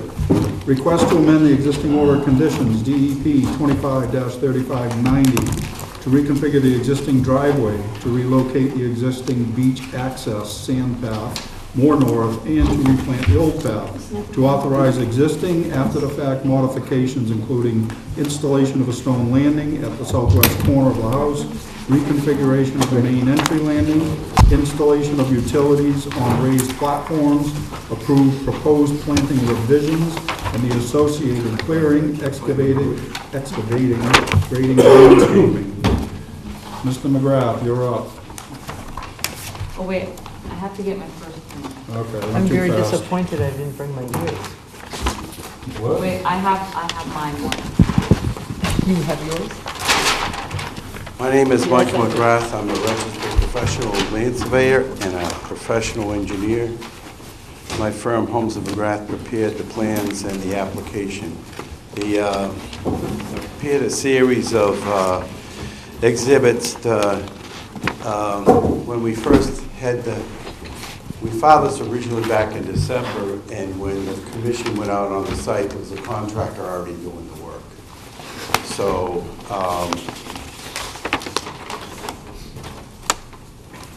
the bottom line is I continued the hearing, then I went away to Arizona for a vacation. So it's been a relatively long time. It has been, look at that. So in any case, there's a plan that shows existing conditions today. And basically, in order to get to the point where we have an approvable project, we have to put in some plans. The whole point of the project was that the owner, when he backed down, he couldn't make the original turn way back when, before the contractor did the unauthorized work. So one of the things we're showing is that this is a new, basically a turnaround. In the DCPC regulations, there's a minimum of a 25-foot setback between any wetland and any disturbance. And so what's actually happened is when he did the work, he came much too close. So what we're doing in this area is we are restoring what was altered. Then, in the way that we approached this was, Jennifer said that we had to conform to the DCPC regulations. There's been so many changes here that what we've actually done is drawn an arbitrary line, and we've prepared a chart that's listed in the request to amend, and I reduced it and put it on a corner of this exhibit so you could see what we're trying to do. And the bottom line is, when you go way back in time, at one point, this was an approved plan. It showed the cul-de-sac, turn around in a different location. This was also a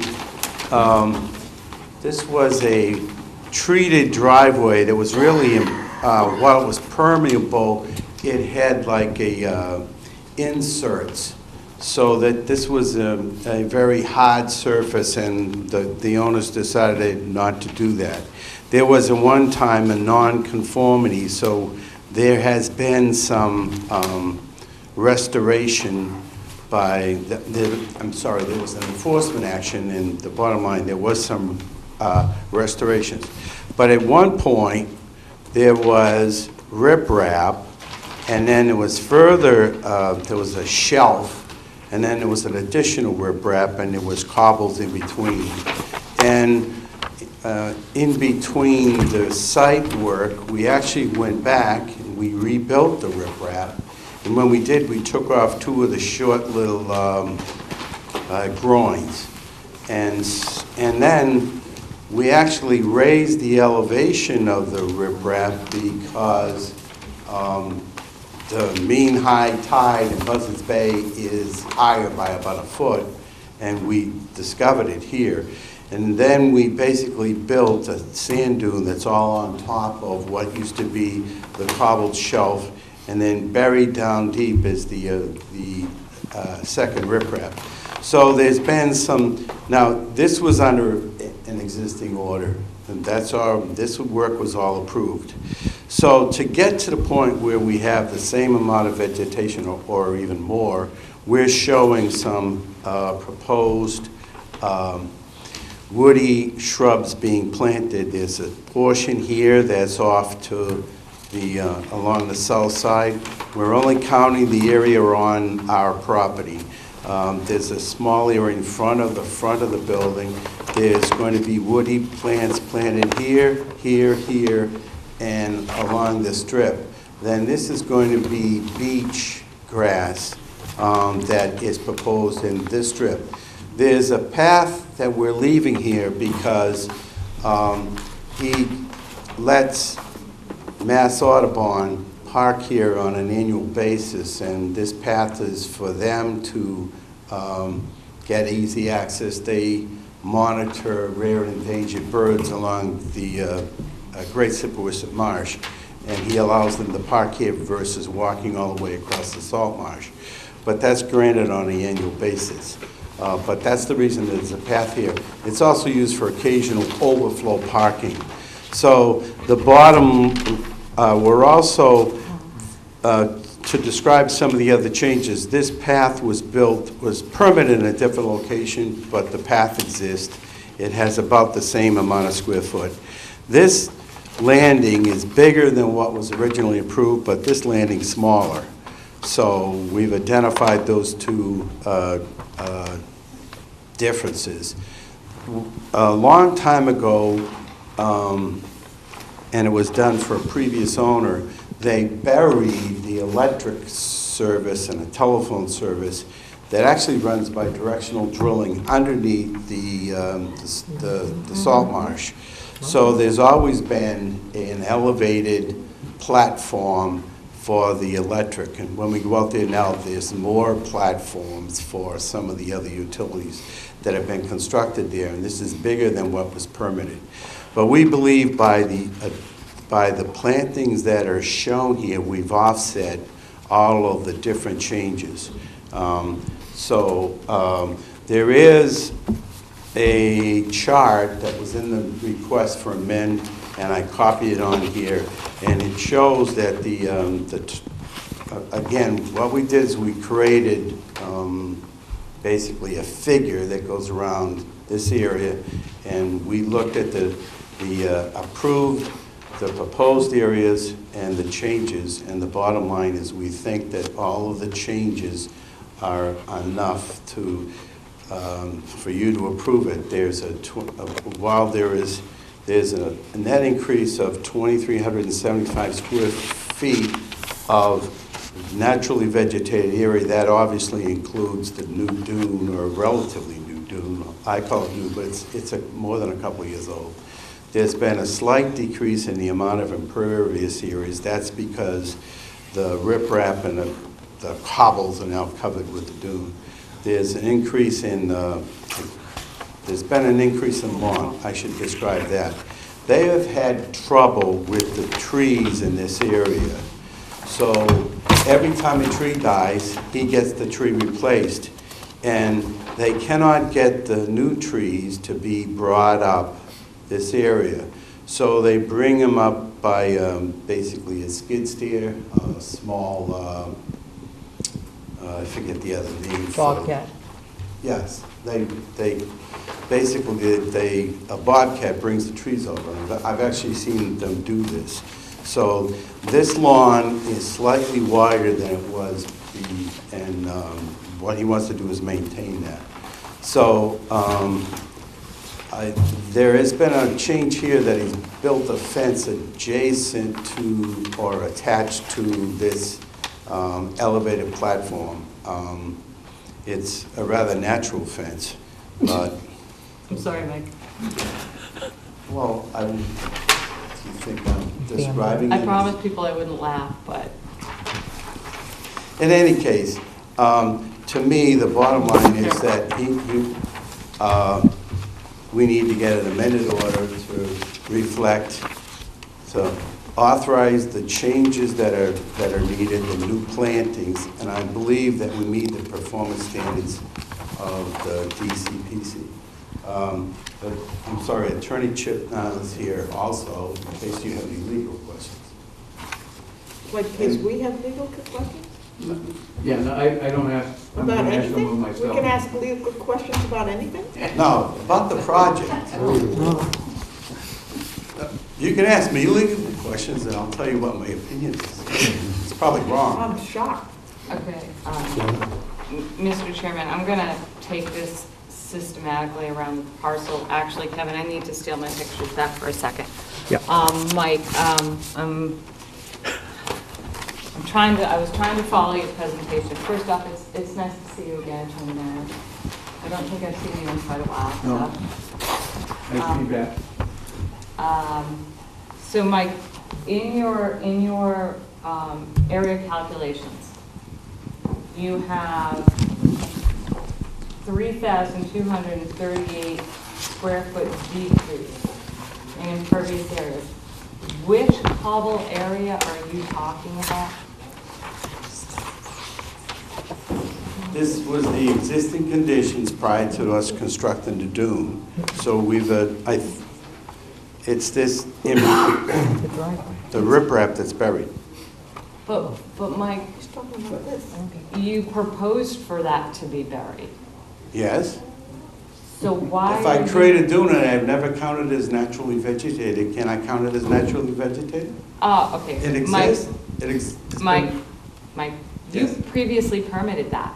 You Yes. cannot ask for credit for that now for the violations that took place in the property.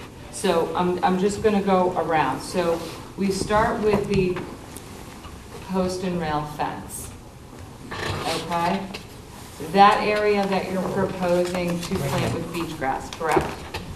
That was always supposed to be, that was permitted. So let me rephrase this differently.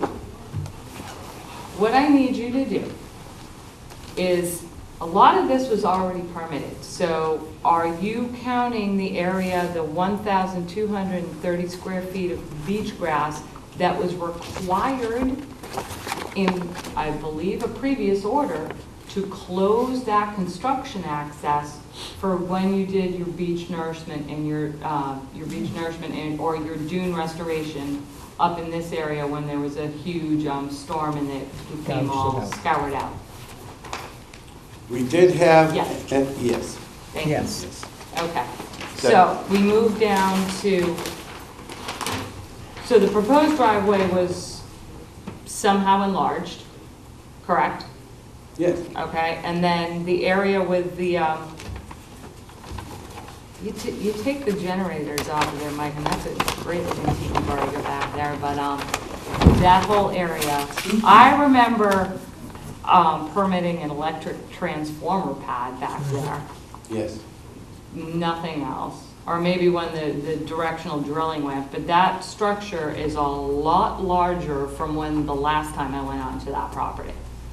So what I need you to do is take the last approved amended plan and all the other plans that you're blending in with this one and taking credit for different DEP numbers, okay?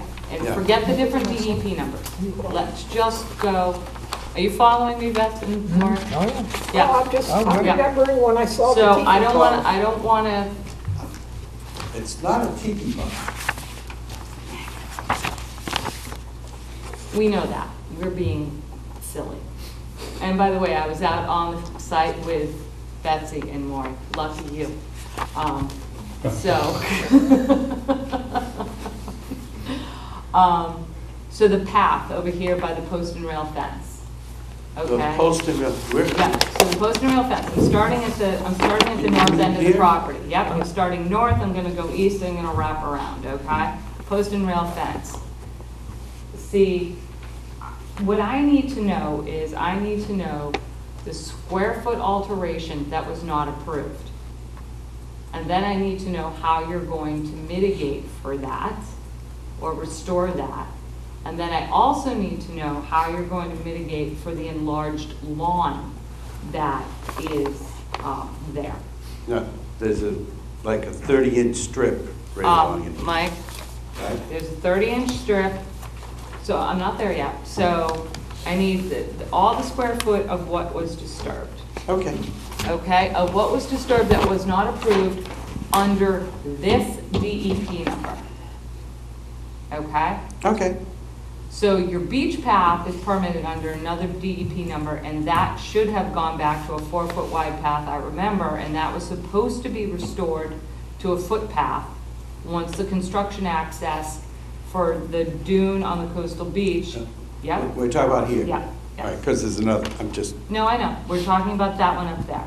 Okay, so when you kind of took your hand and danced around the plan and said, well, all the plantings you're proposing should take care of all the, well, you're counting. that was the point of this. Yeah, well, you're counting mitigation or restoration that was required under other orders. How many open orders are there on this property? There's that beach path to get down to the dune on the coastal beach that it's not closed out. There's the revetment, Yes. okay, and there's the house, And correct? there's the, yes. Is there any other? I don't know. Yeah, I don't know if there is. I think there's only 3, but I'll have to double check. Okay, so we go down to the area of where all the utilities go back to your previously approved amended plan. The one that's No, I'm down over here. by The third- the, the I'm over last by the one. electrical, We're talking right here? yes. And if the commission has a plan that says approved plan, and it shows Page 3. there's a little square there. Okay, hang on, no, I got page 3, Mike. Yes, a very small, the one Yeah, little the square, little the square, electric Mike, is a transformer. lot different than what's there now. So where you And- have all and those where- mitigation, Mike, but where you have all those mitigation plantings that you put in there for the expansion of the house is now an array of platforms and natural fencing and, oh, I have a picture of it. But at the same time, if you look at the approved plan versus this plan, there was mitigation plans that have been installed. Yes, Mike, but But these over here Where'd these one go? were required for the expansion of the house. And they're installed, and I'm not counting them. So I How are understand your they point. installed? They've been removed, according to this. All right. This and this have been installed. They're not there. There's natural vegetation there. Yeah, but there's that big structure. Mike, That's where this- vegetation is supposed to be. Okay? All right. And then I we need to have make this an path. overlay. Okay. See this? And then, That's not here. okay, so then we go Yeah, to the this expansion is of the it. gravel driveway. Now, on this plan, I'm trying to do this as systematically as possible, but I like, where's the lamp? Are you removing the lamp that was on the previous plan? Or actually was installed and we didn't know about them? So the lamp. That was The on- lamp is right shown No, on the there's plan, another- labeled There's lamp. another lamp by BBW flag 10. Yes, well, that, I didn't show that, but that should be removed and, you know. Can you make a note on your plan that you're going to remove that lamp, please? Remove and reset, yes. Yes, thank you. Okay, so then we go up around to where the windbreak was being installed, okay? All these plantings that you're. I need to know where So we the windbreak, so now I'm over by proposed plantings 130 square feet, and then proposed woody shrubs 186 square feet. That was required under your approved plan. And Our it looks approach, like- again, was to get to the point where we have all the required plantings. You're saying we're counting them, but my approach is that we agreed to do a certain amount of plants in this area, and I believe that when we plant this, we're gonna satisfy all the orders. Well, I would like you to go back and look at all the orders and make sure of that, because what I'm looking at here and what I'm looking at here is not adding up. Okay, and if you would like me to do exactly what I did on 160 Penzance and have you color code everything, which I know was difficult, we'll do it. So then we go around the thing, and the area of concern I have with the lawn, Mike, is not so much along the top of that revetment, but it's in the area where the other proposed path was, going down to the granite steps. This That path? area of lawn, yes, was greatly increased. Actually, And we're showing this to be abandoned, though I didn't color it right. what was that?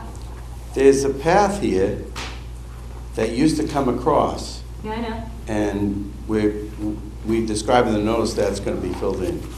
Well, that should have been filled in from a prior amended order. No, it's always been this. You're always going to keep that? We were always gonna. I think I'm going to double check that one, because I'm pretty sure that that was proposed to be filled in either on this one or. Okay, I understand what you want. You want me to go back and go an analysis of the No, three I different do. orders? But I'm telling you that I think that this is the right approach, just do the whole thing and Well, I want. match what we're supposed to do. Yeah, I want you to go back and look at your old plans and match up what was previously approved. Well, you're gonna see an awful lot of exhibits compared to this, and I just thought this was the right way of doing it. That's fine. So it's appropriate that we ask for continuance if. and- Also, Mike, the grass over in where you have lawn area, see this grass area right here, which is over here? Okay, so I by have the, trouble. yeah, by the Where? proposed path, where you have existing path to be planted with beach grass? Right here, you mean? Yeah. All right. Okay, so it looks like the lawn, at least in the field, that lawn has been enlarged. And I want you to go and look at that. All right. I just, maybe It was just all kind of sign, maybe color code, but not color code like this, but maybe just, color code what was the last approved amendment and then overlay what's on there now and work off of that? All right, I understand what you want. I was trying to do No, I know. the global solution, saying that the whole thing is that we promised to get a certain amount of vegetation, and here's how we got it. And I also, but next time, just to make it clear, when you're talking, and I'm not doing this to pick on you, Mike, I'm just trying to make it clear, because just like the last property that we were all at, there's multiple orders of conditions that are open, and I just want to make sure they're all satisfied. So when you sit there and we're going back to where the post and rail fence is, you say proposed beach plantings, beach grass, 1230, can you put to satisfy DEP number and place the DEP number? That's just what we were talking Yeah. about. That would be And then clear. so every time you propose to fill in a path or do something, can you put the corresponding DEP number to it so we can look up those files? Thank you. Oh, and I just have one other, your 495 square feet you have along that the proposed driveway where your 8 contours coming across, and you have all those little plantings. I'm sorry, but I was, Next to the driveway where it says proposed gravel driveway, and you have all those plantings. right in here? Yeah. Yes. Is that to, I might have missed this, is that to fill in the understory there, or just fill that area in because that's what it was supposed to be? When I was out there, were, the edge of the natural vegetation was there, and we were going to fill it in. There might have been a few stray plants there, but we were going to fill it in the way you expect. Okay, and what about the understory that was removed under all the cedars over there? What we call it to be restored, but I didn't know what species to put in there, to be blunt, so we put in there that it would be restored on the, what happened is they took out poison ivy, but they never permitted to do it, and they took out all the understory. The other thing you could do is just leave it alone and it'll come back on its own. But if we assumed that you wanted to see some plants to put in there. Okay. So Kevin, there are those pictures, and then you can clearly see the lawn cut in there. All right, so that's what I would like, Mike. I would just like to, just like I did, just go right around the plan, and every time you're proposing to do something, give me the DEP number it corresponds to. All right, and in the end, you're going to have, basically, it's going to be the same end result. We're going to have the same, the right amount of plants. Your approach is great, but we would like to systematically go through so we these can orders. We know what you're trying to do, So Mike. that you can get a certificate of compliance. On all of them. And everybody's happy that they've all been satisfied. Everybody will be happy? Maybe. So I had one request, Mike, because I spent about 7 hours in the files, all the way back from when this was the little teeny house that, way back. Anyway, having the DEP number would be great. I think there were 18 amendments on this project, if my memory is correct. And with the amendments, I think that's what Jen is trying to bring out, that you can't take 2 bites of the same apple. You can't count things twice. So if you take the amendment, and I think that the approach with the DEP number and maybe the amendment would be great.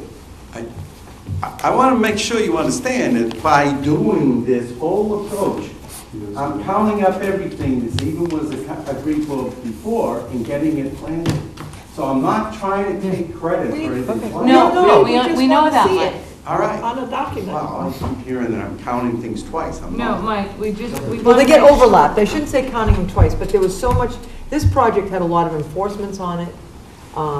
It had. Sand had to be Sand had to be written, hundreds of cubic yards of sand had to be removed. 2,000 cubic yards. Yeah. It's been a long process. This is how many years?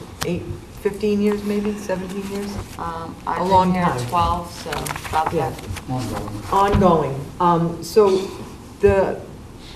to be able to close it out would be wonderful for whoever owns this property and for this board, to never have to go, we can have a Well, it's a lovely clean place. slate. If It's they a wanna- gorgeous If they want to place. go back and do something. But I had one question. What are the timbers? What were the woolmanized 6x6 or 8x8, 12-foot tall timbers on the bank?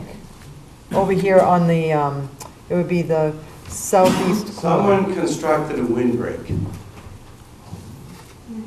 There was canvas attached to it in the winter. Actually, there was nothing. They were putting it in when I was there. What? When? Whenever we were January there. 10th of 2018. When we were out But there. I went out there later and it was canvas on it. Well, we told them not to put the canvas on. You said, yeah. It was Well, January, to whenever me, we they- were out there. There, it's over. Yeah. I'll go out and see what the condition. Well, the thing was, Mike, is that this board never permitted it to go in. We told, I think I specifically told you and Ms. Goski not to put the canvas on that windbreak and to take it down to here. And it's not even on the plan. You don't even have those posts on this, on the existing plan. Right.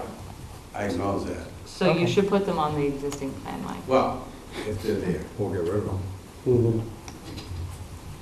See, what I'm trying to understand, Mike, is so I'm just trying to make sure that what you're proposing to plant does satisfy the order. So, because it does look like some of the lawn area has been expanded. And I just want to make sure, because we've spent a lot of time on this property, that everything is being complied with. I don't know how we're going to work around this little electric handhold raised platform, ladder, other raised platform. We're gonna have to deal with that at some point. And the bamboo surround and, which I haven't figured out with all the vegetation why they had to have a bamboo surround, but, and the one thing I'm going to really be anxious to see out there is a Chapter 91 public access that for years have never been out there. Are we gonna have them? We have those signs, they keep getting washed away, so we've gone back and forth, we've filed photographs. that, Okay. You know, there's no question that the owner acknowledges there's Chapter 91 access, he's put the signs up several times.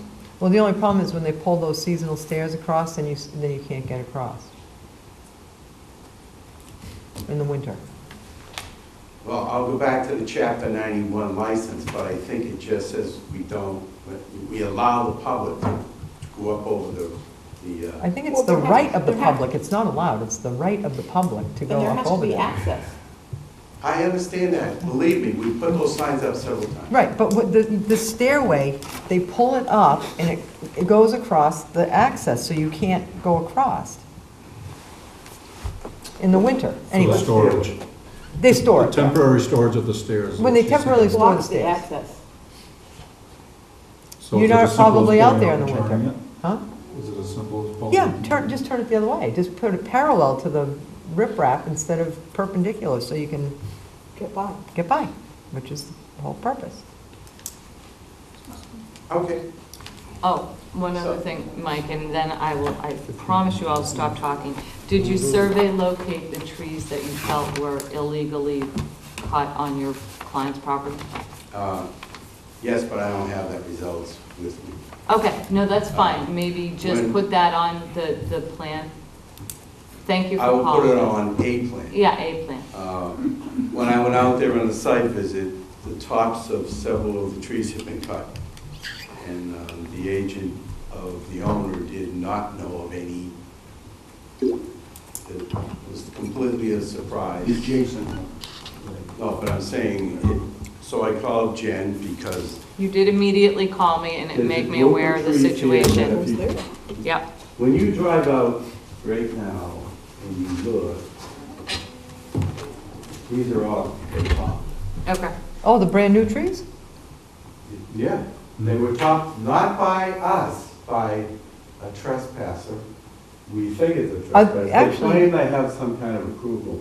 And then at the entrance when you come in, someone's really done a hell of a job on doing some unpermitted cutting by a trespasser. So when did they cut those? Was 2 it weeks ago? 2 weeks ago? Yeah. Week and a Well, half ago. I have pictures, and those, the ones that are at, the cedars that are at the new driveway, that now you're gonna mitigate, their heads are already cut off. Remember I made a comment about that? Look at Oh. those pictures, their heads might be already off. But when he was up there, people were way up. Oh, they were cutting more of their heads off. Yeah. They'd actually already been Here, cut. I didn't print all the driveway pictures, I just kind of, that was like 30 So, pictures. I did notify Jen, and they Yeah, did. their heads are already cut off. So they keep cutting their heads off. You wouldn't happen to know what all the sand trucks have been for recently? Restoration of the dune. Restoration of the dune? Their emergency cert, and this shows you the condition. This was eroded all the way into here. So this was sand that was put in subsequent to the filing of this, and then, when was that put in? I don't remember the exact date, but we had to put it in before January. I forget, what date was it? What year?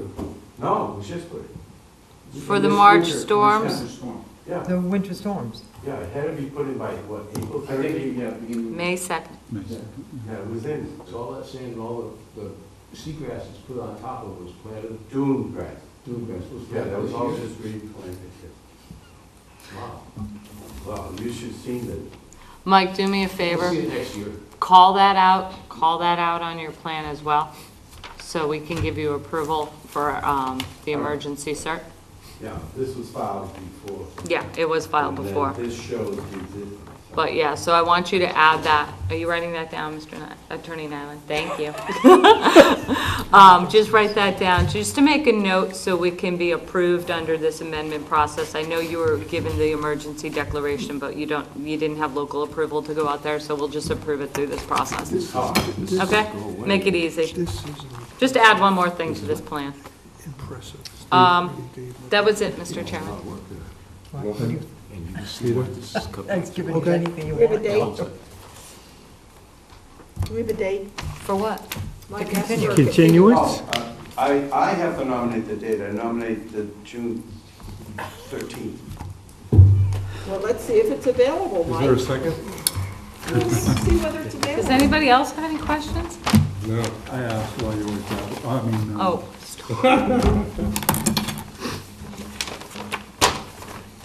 Gentlemen. Yeah, you can have, that's fine. The 13th? Yes. At Thank the you. request of the applicant, I make a motion to continue to June June 13th. 13th. Yes. It's right on the corner. Second. Less than a month away. Which other one did we, how many did we continue to June 13th? You continue Continued another one. 51 Bryant Point Road. Okay, so we already have, so 51, this one, and that'll be it. I hope you're not meeting on the 6th. Of June? Right, because that's the Island Queen Salt Pond Erie Bird Sanctuary is having a Having a fundraiser. fundraiser. Yes, you all should be going on the The 6th fundraiser. is not a Wednesday.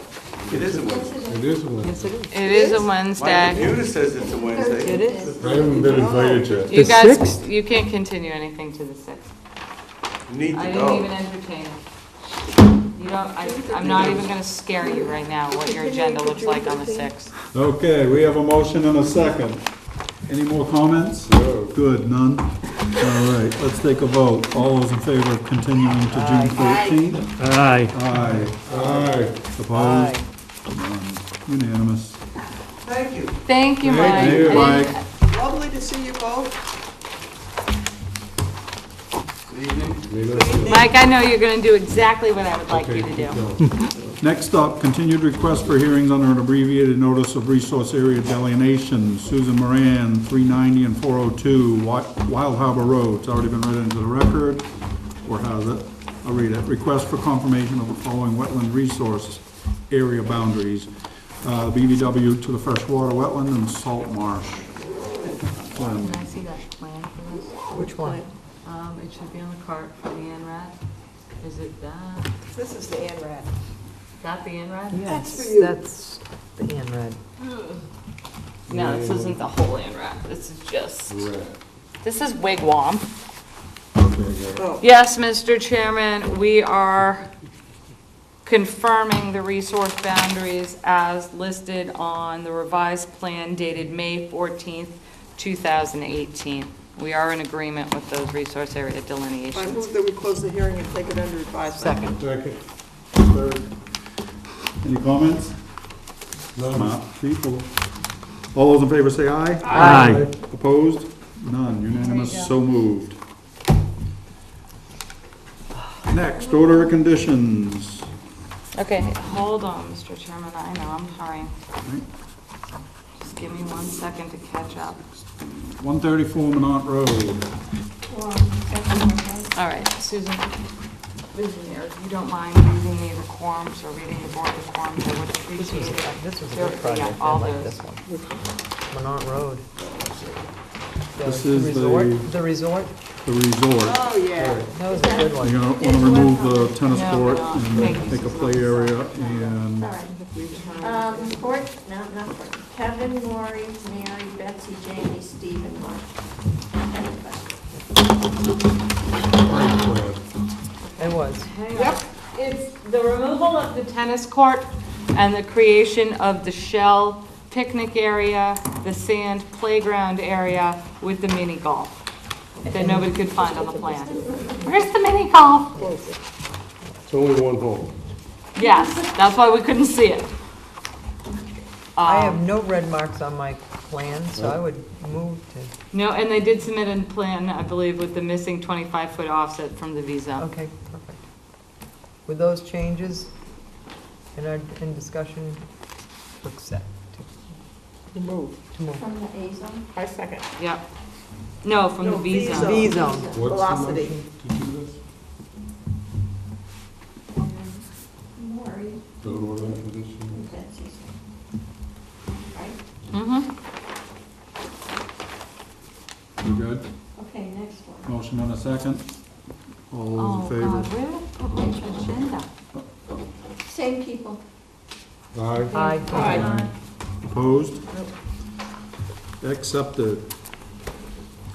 258 Edgewater Drive. This is the seawall repair. Hang on. It is. Oh, Yep. yes, it is. He's right.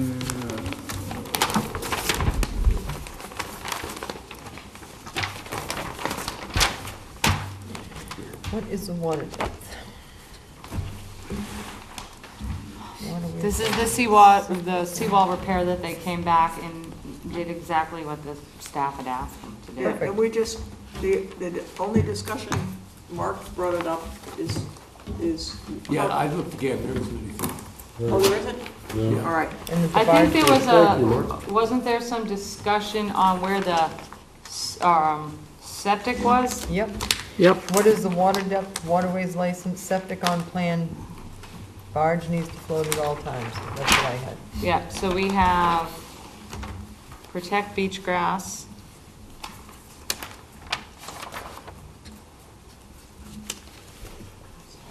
So did you just say check beach grass? Protect, Oh, and then there wasn't restore to Area. pre-existing, to the The condition. construction access. Because there's a big kind of coastal beach that they have to go through. Protect the septic.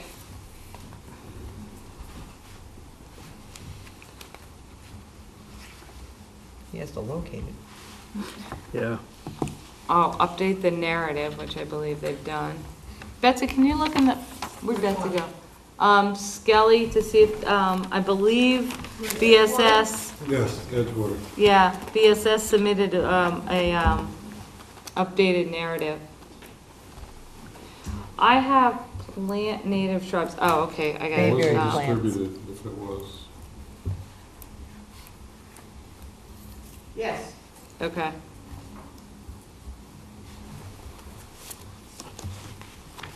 And we're gonna blend, beach grass and, bayberry. And the use of a barge. To float at all times. they don't really float, they just spud them down and they just kind of step, Yeah. raised Yeah. above everything. Yeah, but I mean, they just can't go aground on the beach. No, they can't go around, but they can, Yeah, come. they can't do like they did out in North.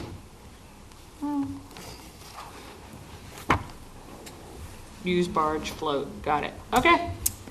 Anything else? Wasn't there some Waterways discussion license. about the deck or I asked if it or was the permitted. wall?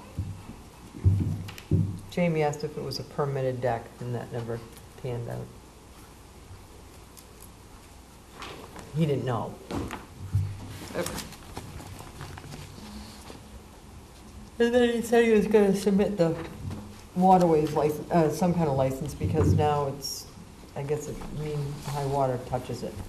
No, he has to get one. He has to get one. He has to get one. Okay, Which he can't get till he gets it Yeah. done.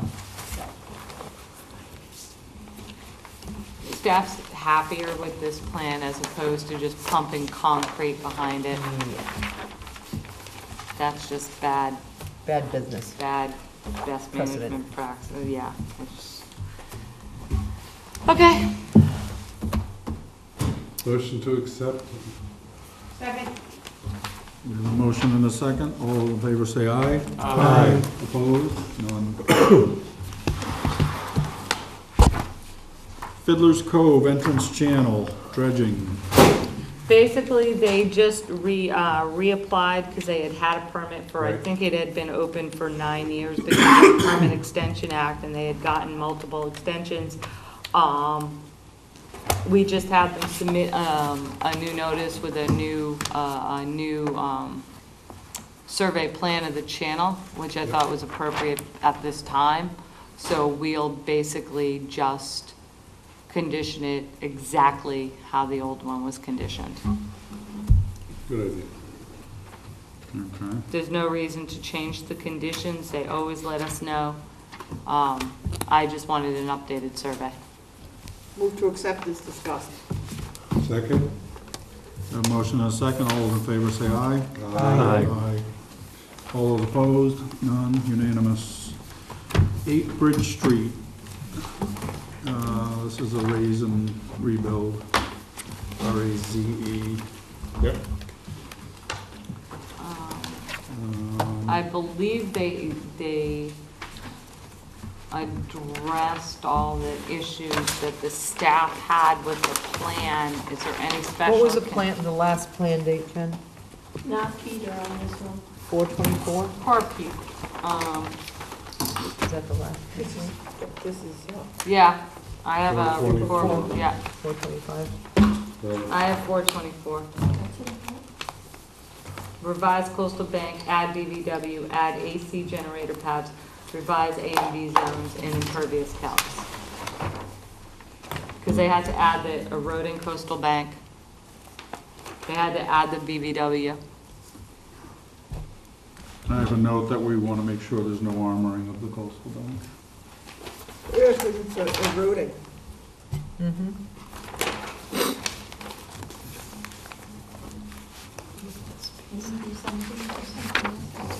Impervious calcs that they added to that plan. No armoring of coastal banks at any time. Okay. And for those, actually for Peter, and Steve, I don't believe you've ever heard this, or Kevin. Mark, you may have heard this in Mashpee. So What? with an eroding coastal bank, I'm just reading you something that's in the Wetlands Protection Act.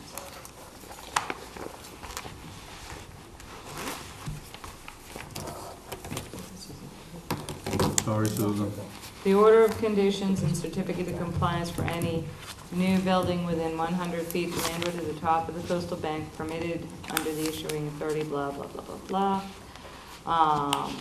Requires that no coastal engineering structure such as a bulkhead revetment or seawall shall be permitted on an eroding coastal bank at any time in the future to protect the project allowed under this order of conditions, and that's written right in the act.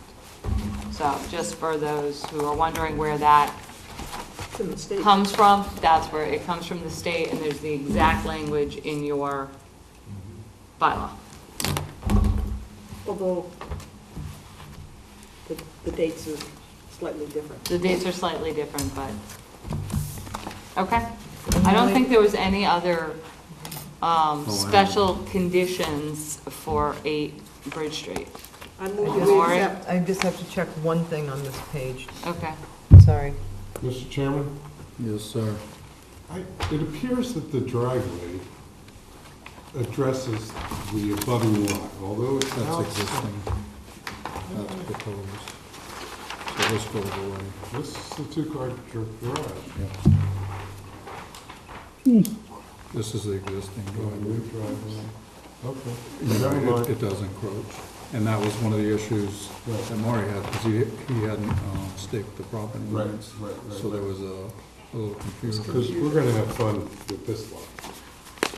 Oh, yeah. Oh, I've seen the plan for that lot. It's gonna be a No, challenge. no mechanical removal on the Okay. coastal bank, because in one narrative she had it, and she didn't really Did that clarify it in the address the- second Yes, one, so yeah. just Okay. make sure it's in there. Yeah. And, Even when they're dumb, I gotta ask them. and I believe that there was a tree that was being saved this time, the pine tree. Oh, yeah. Yeah. That's part of the That problem she with said was projects like this, invasive, you and then see- she realized it was a you black see the pine. existing, Okay, save So you pine. get like, I was just gonna say a black. Okay. Okay. so we had a motion, I don't know if we have a second. Second. Betsy and Steve, we have a motion and a second.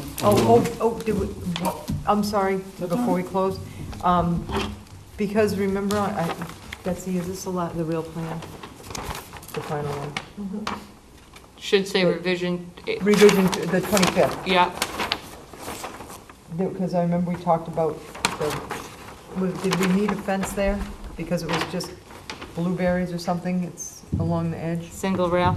Yeah, actually, I think we did talk We about did. that. We did. Yeah, Offense. yeah. Well, I know they have the limit of work, but they need, that's already there. Okay. Just because it's, Yeah. Okay. and the path is gonna be, Not on a lot. I mean, it's not bad. it's not a bad idea. And a At lot of least until, landscapers are offering it. it gets grown up, and then the fence breaks down. And they're so, I mean, they're just this far off the ground. They're so, Easy Just- to kind of go. Most of the plantings hide. well, it no, in. I meant, no, but I mean, I'm talking the little single rail fences. Oh, yeah. They're only this far Yeah. off the ground, so they're, Just don't keep a mower from, Eating them up. yeah, I mean, they're not very, intrusive. Better than wattles. a little more permanent. We have a motion and a second. All those in favor say aye. Aye. Opposed? None. Junk. One May I have more. hey, does anybody Other have an elastic? Business. An elastic over there? Anybody?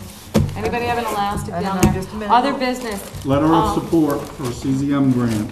So, Coastal zone management, I'm Yes. guessing? Yeah. so basically, Just guessing. the town is, the town at the request of the Coastal Resiliency Action Committee Chairman is putting in a grant for a vulnerability assessment, sediment management budget, which will look at the entire coastline, give you the sediment budgets for each beach, and look at the ways the town is currently using and could use in the future beach nourishment, thank you. And then to look at maybe some sort of contingency plan if any one of these little barrier beaches breaches in a major storm. We're putting in the grant is due by 5 o'clock Friday afternoon in Boston. We're putting the final touches on it, and we do need, the Coastal Resiliency Action Committee is asking for, which Jamie is your representative, is asking for a letter of support to accompany this grant.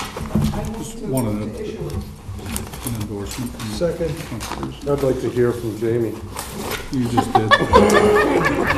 Motion and a second. All those in favor? Aye. Opposed? Aye. I just had to do that. No, I'm on. Carlo. What's the other motion we want to hear? Motion to adjourn. Second. All those in favor, say aye. Aye. Nice job this evening, guys. Anybody opposed, you can stay here.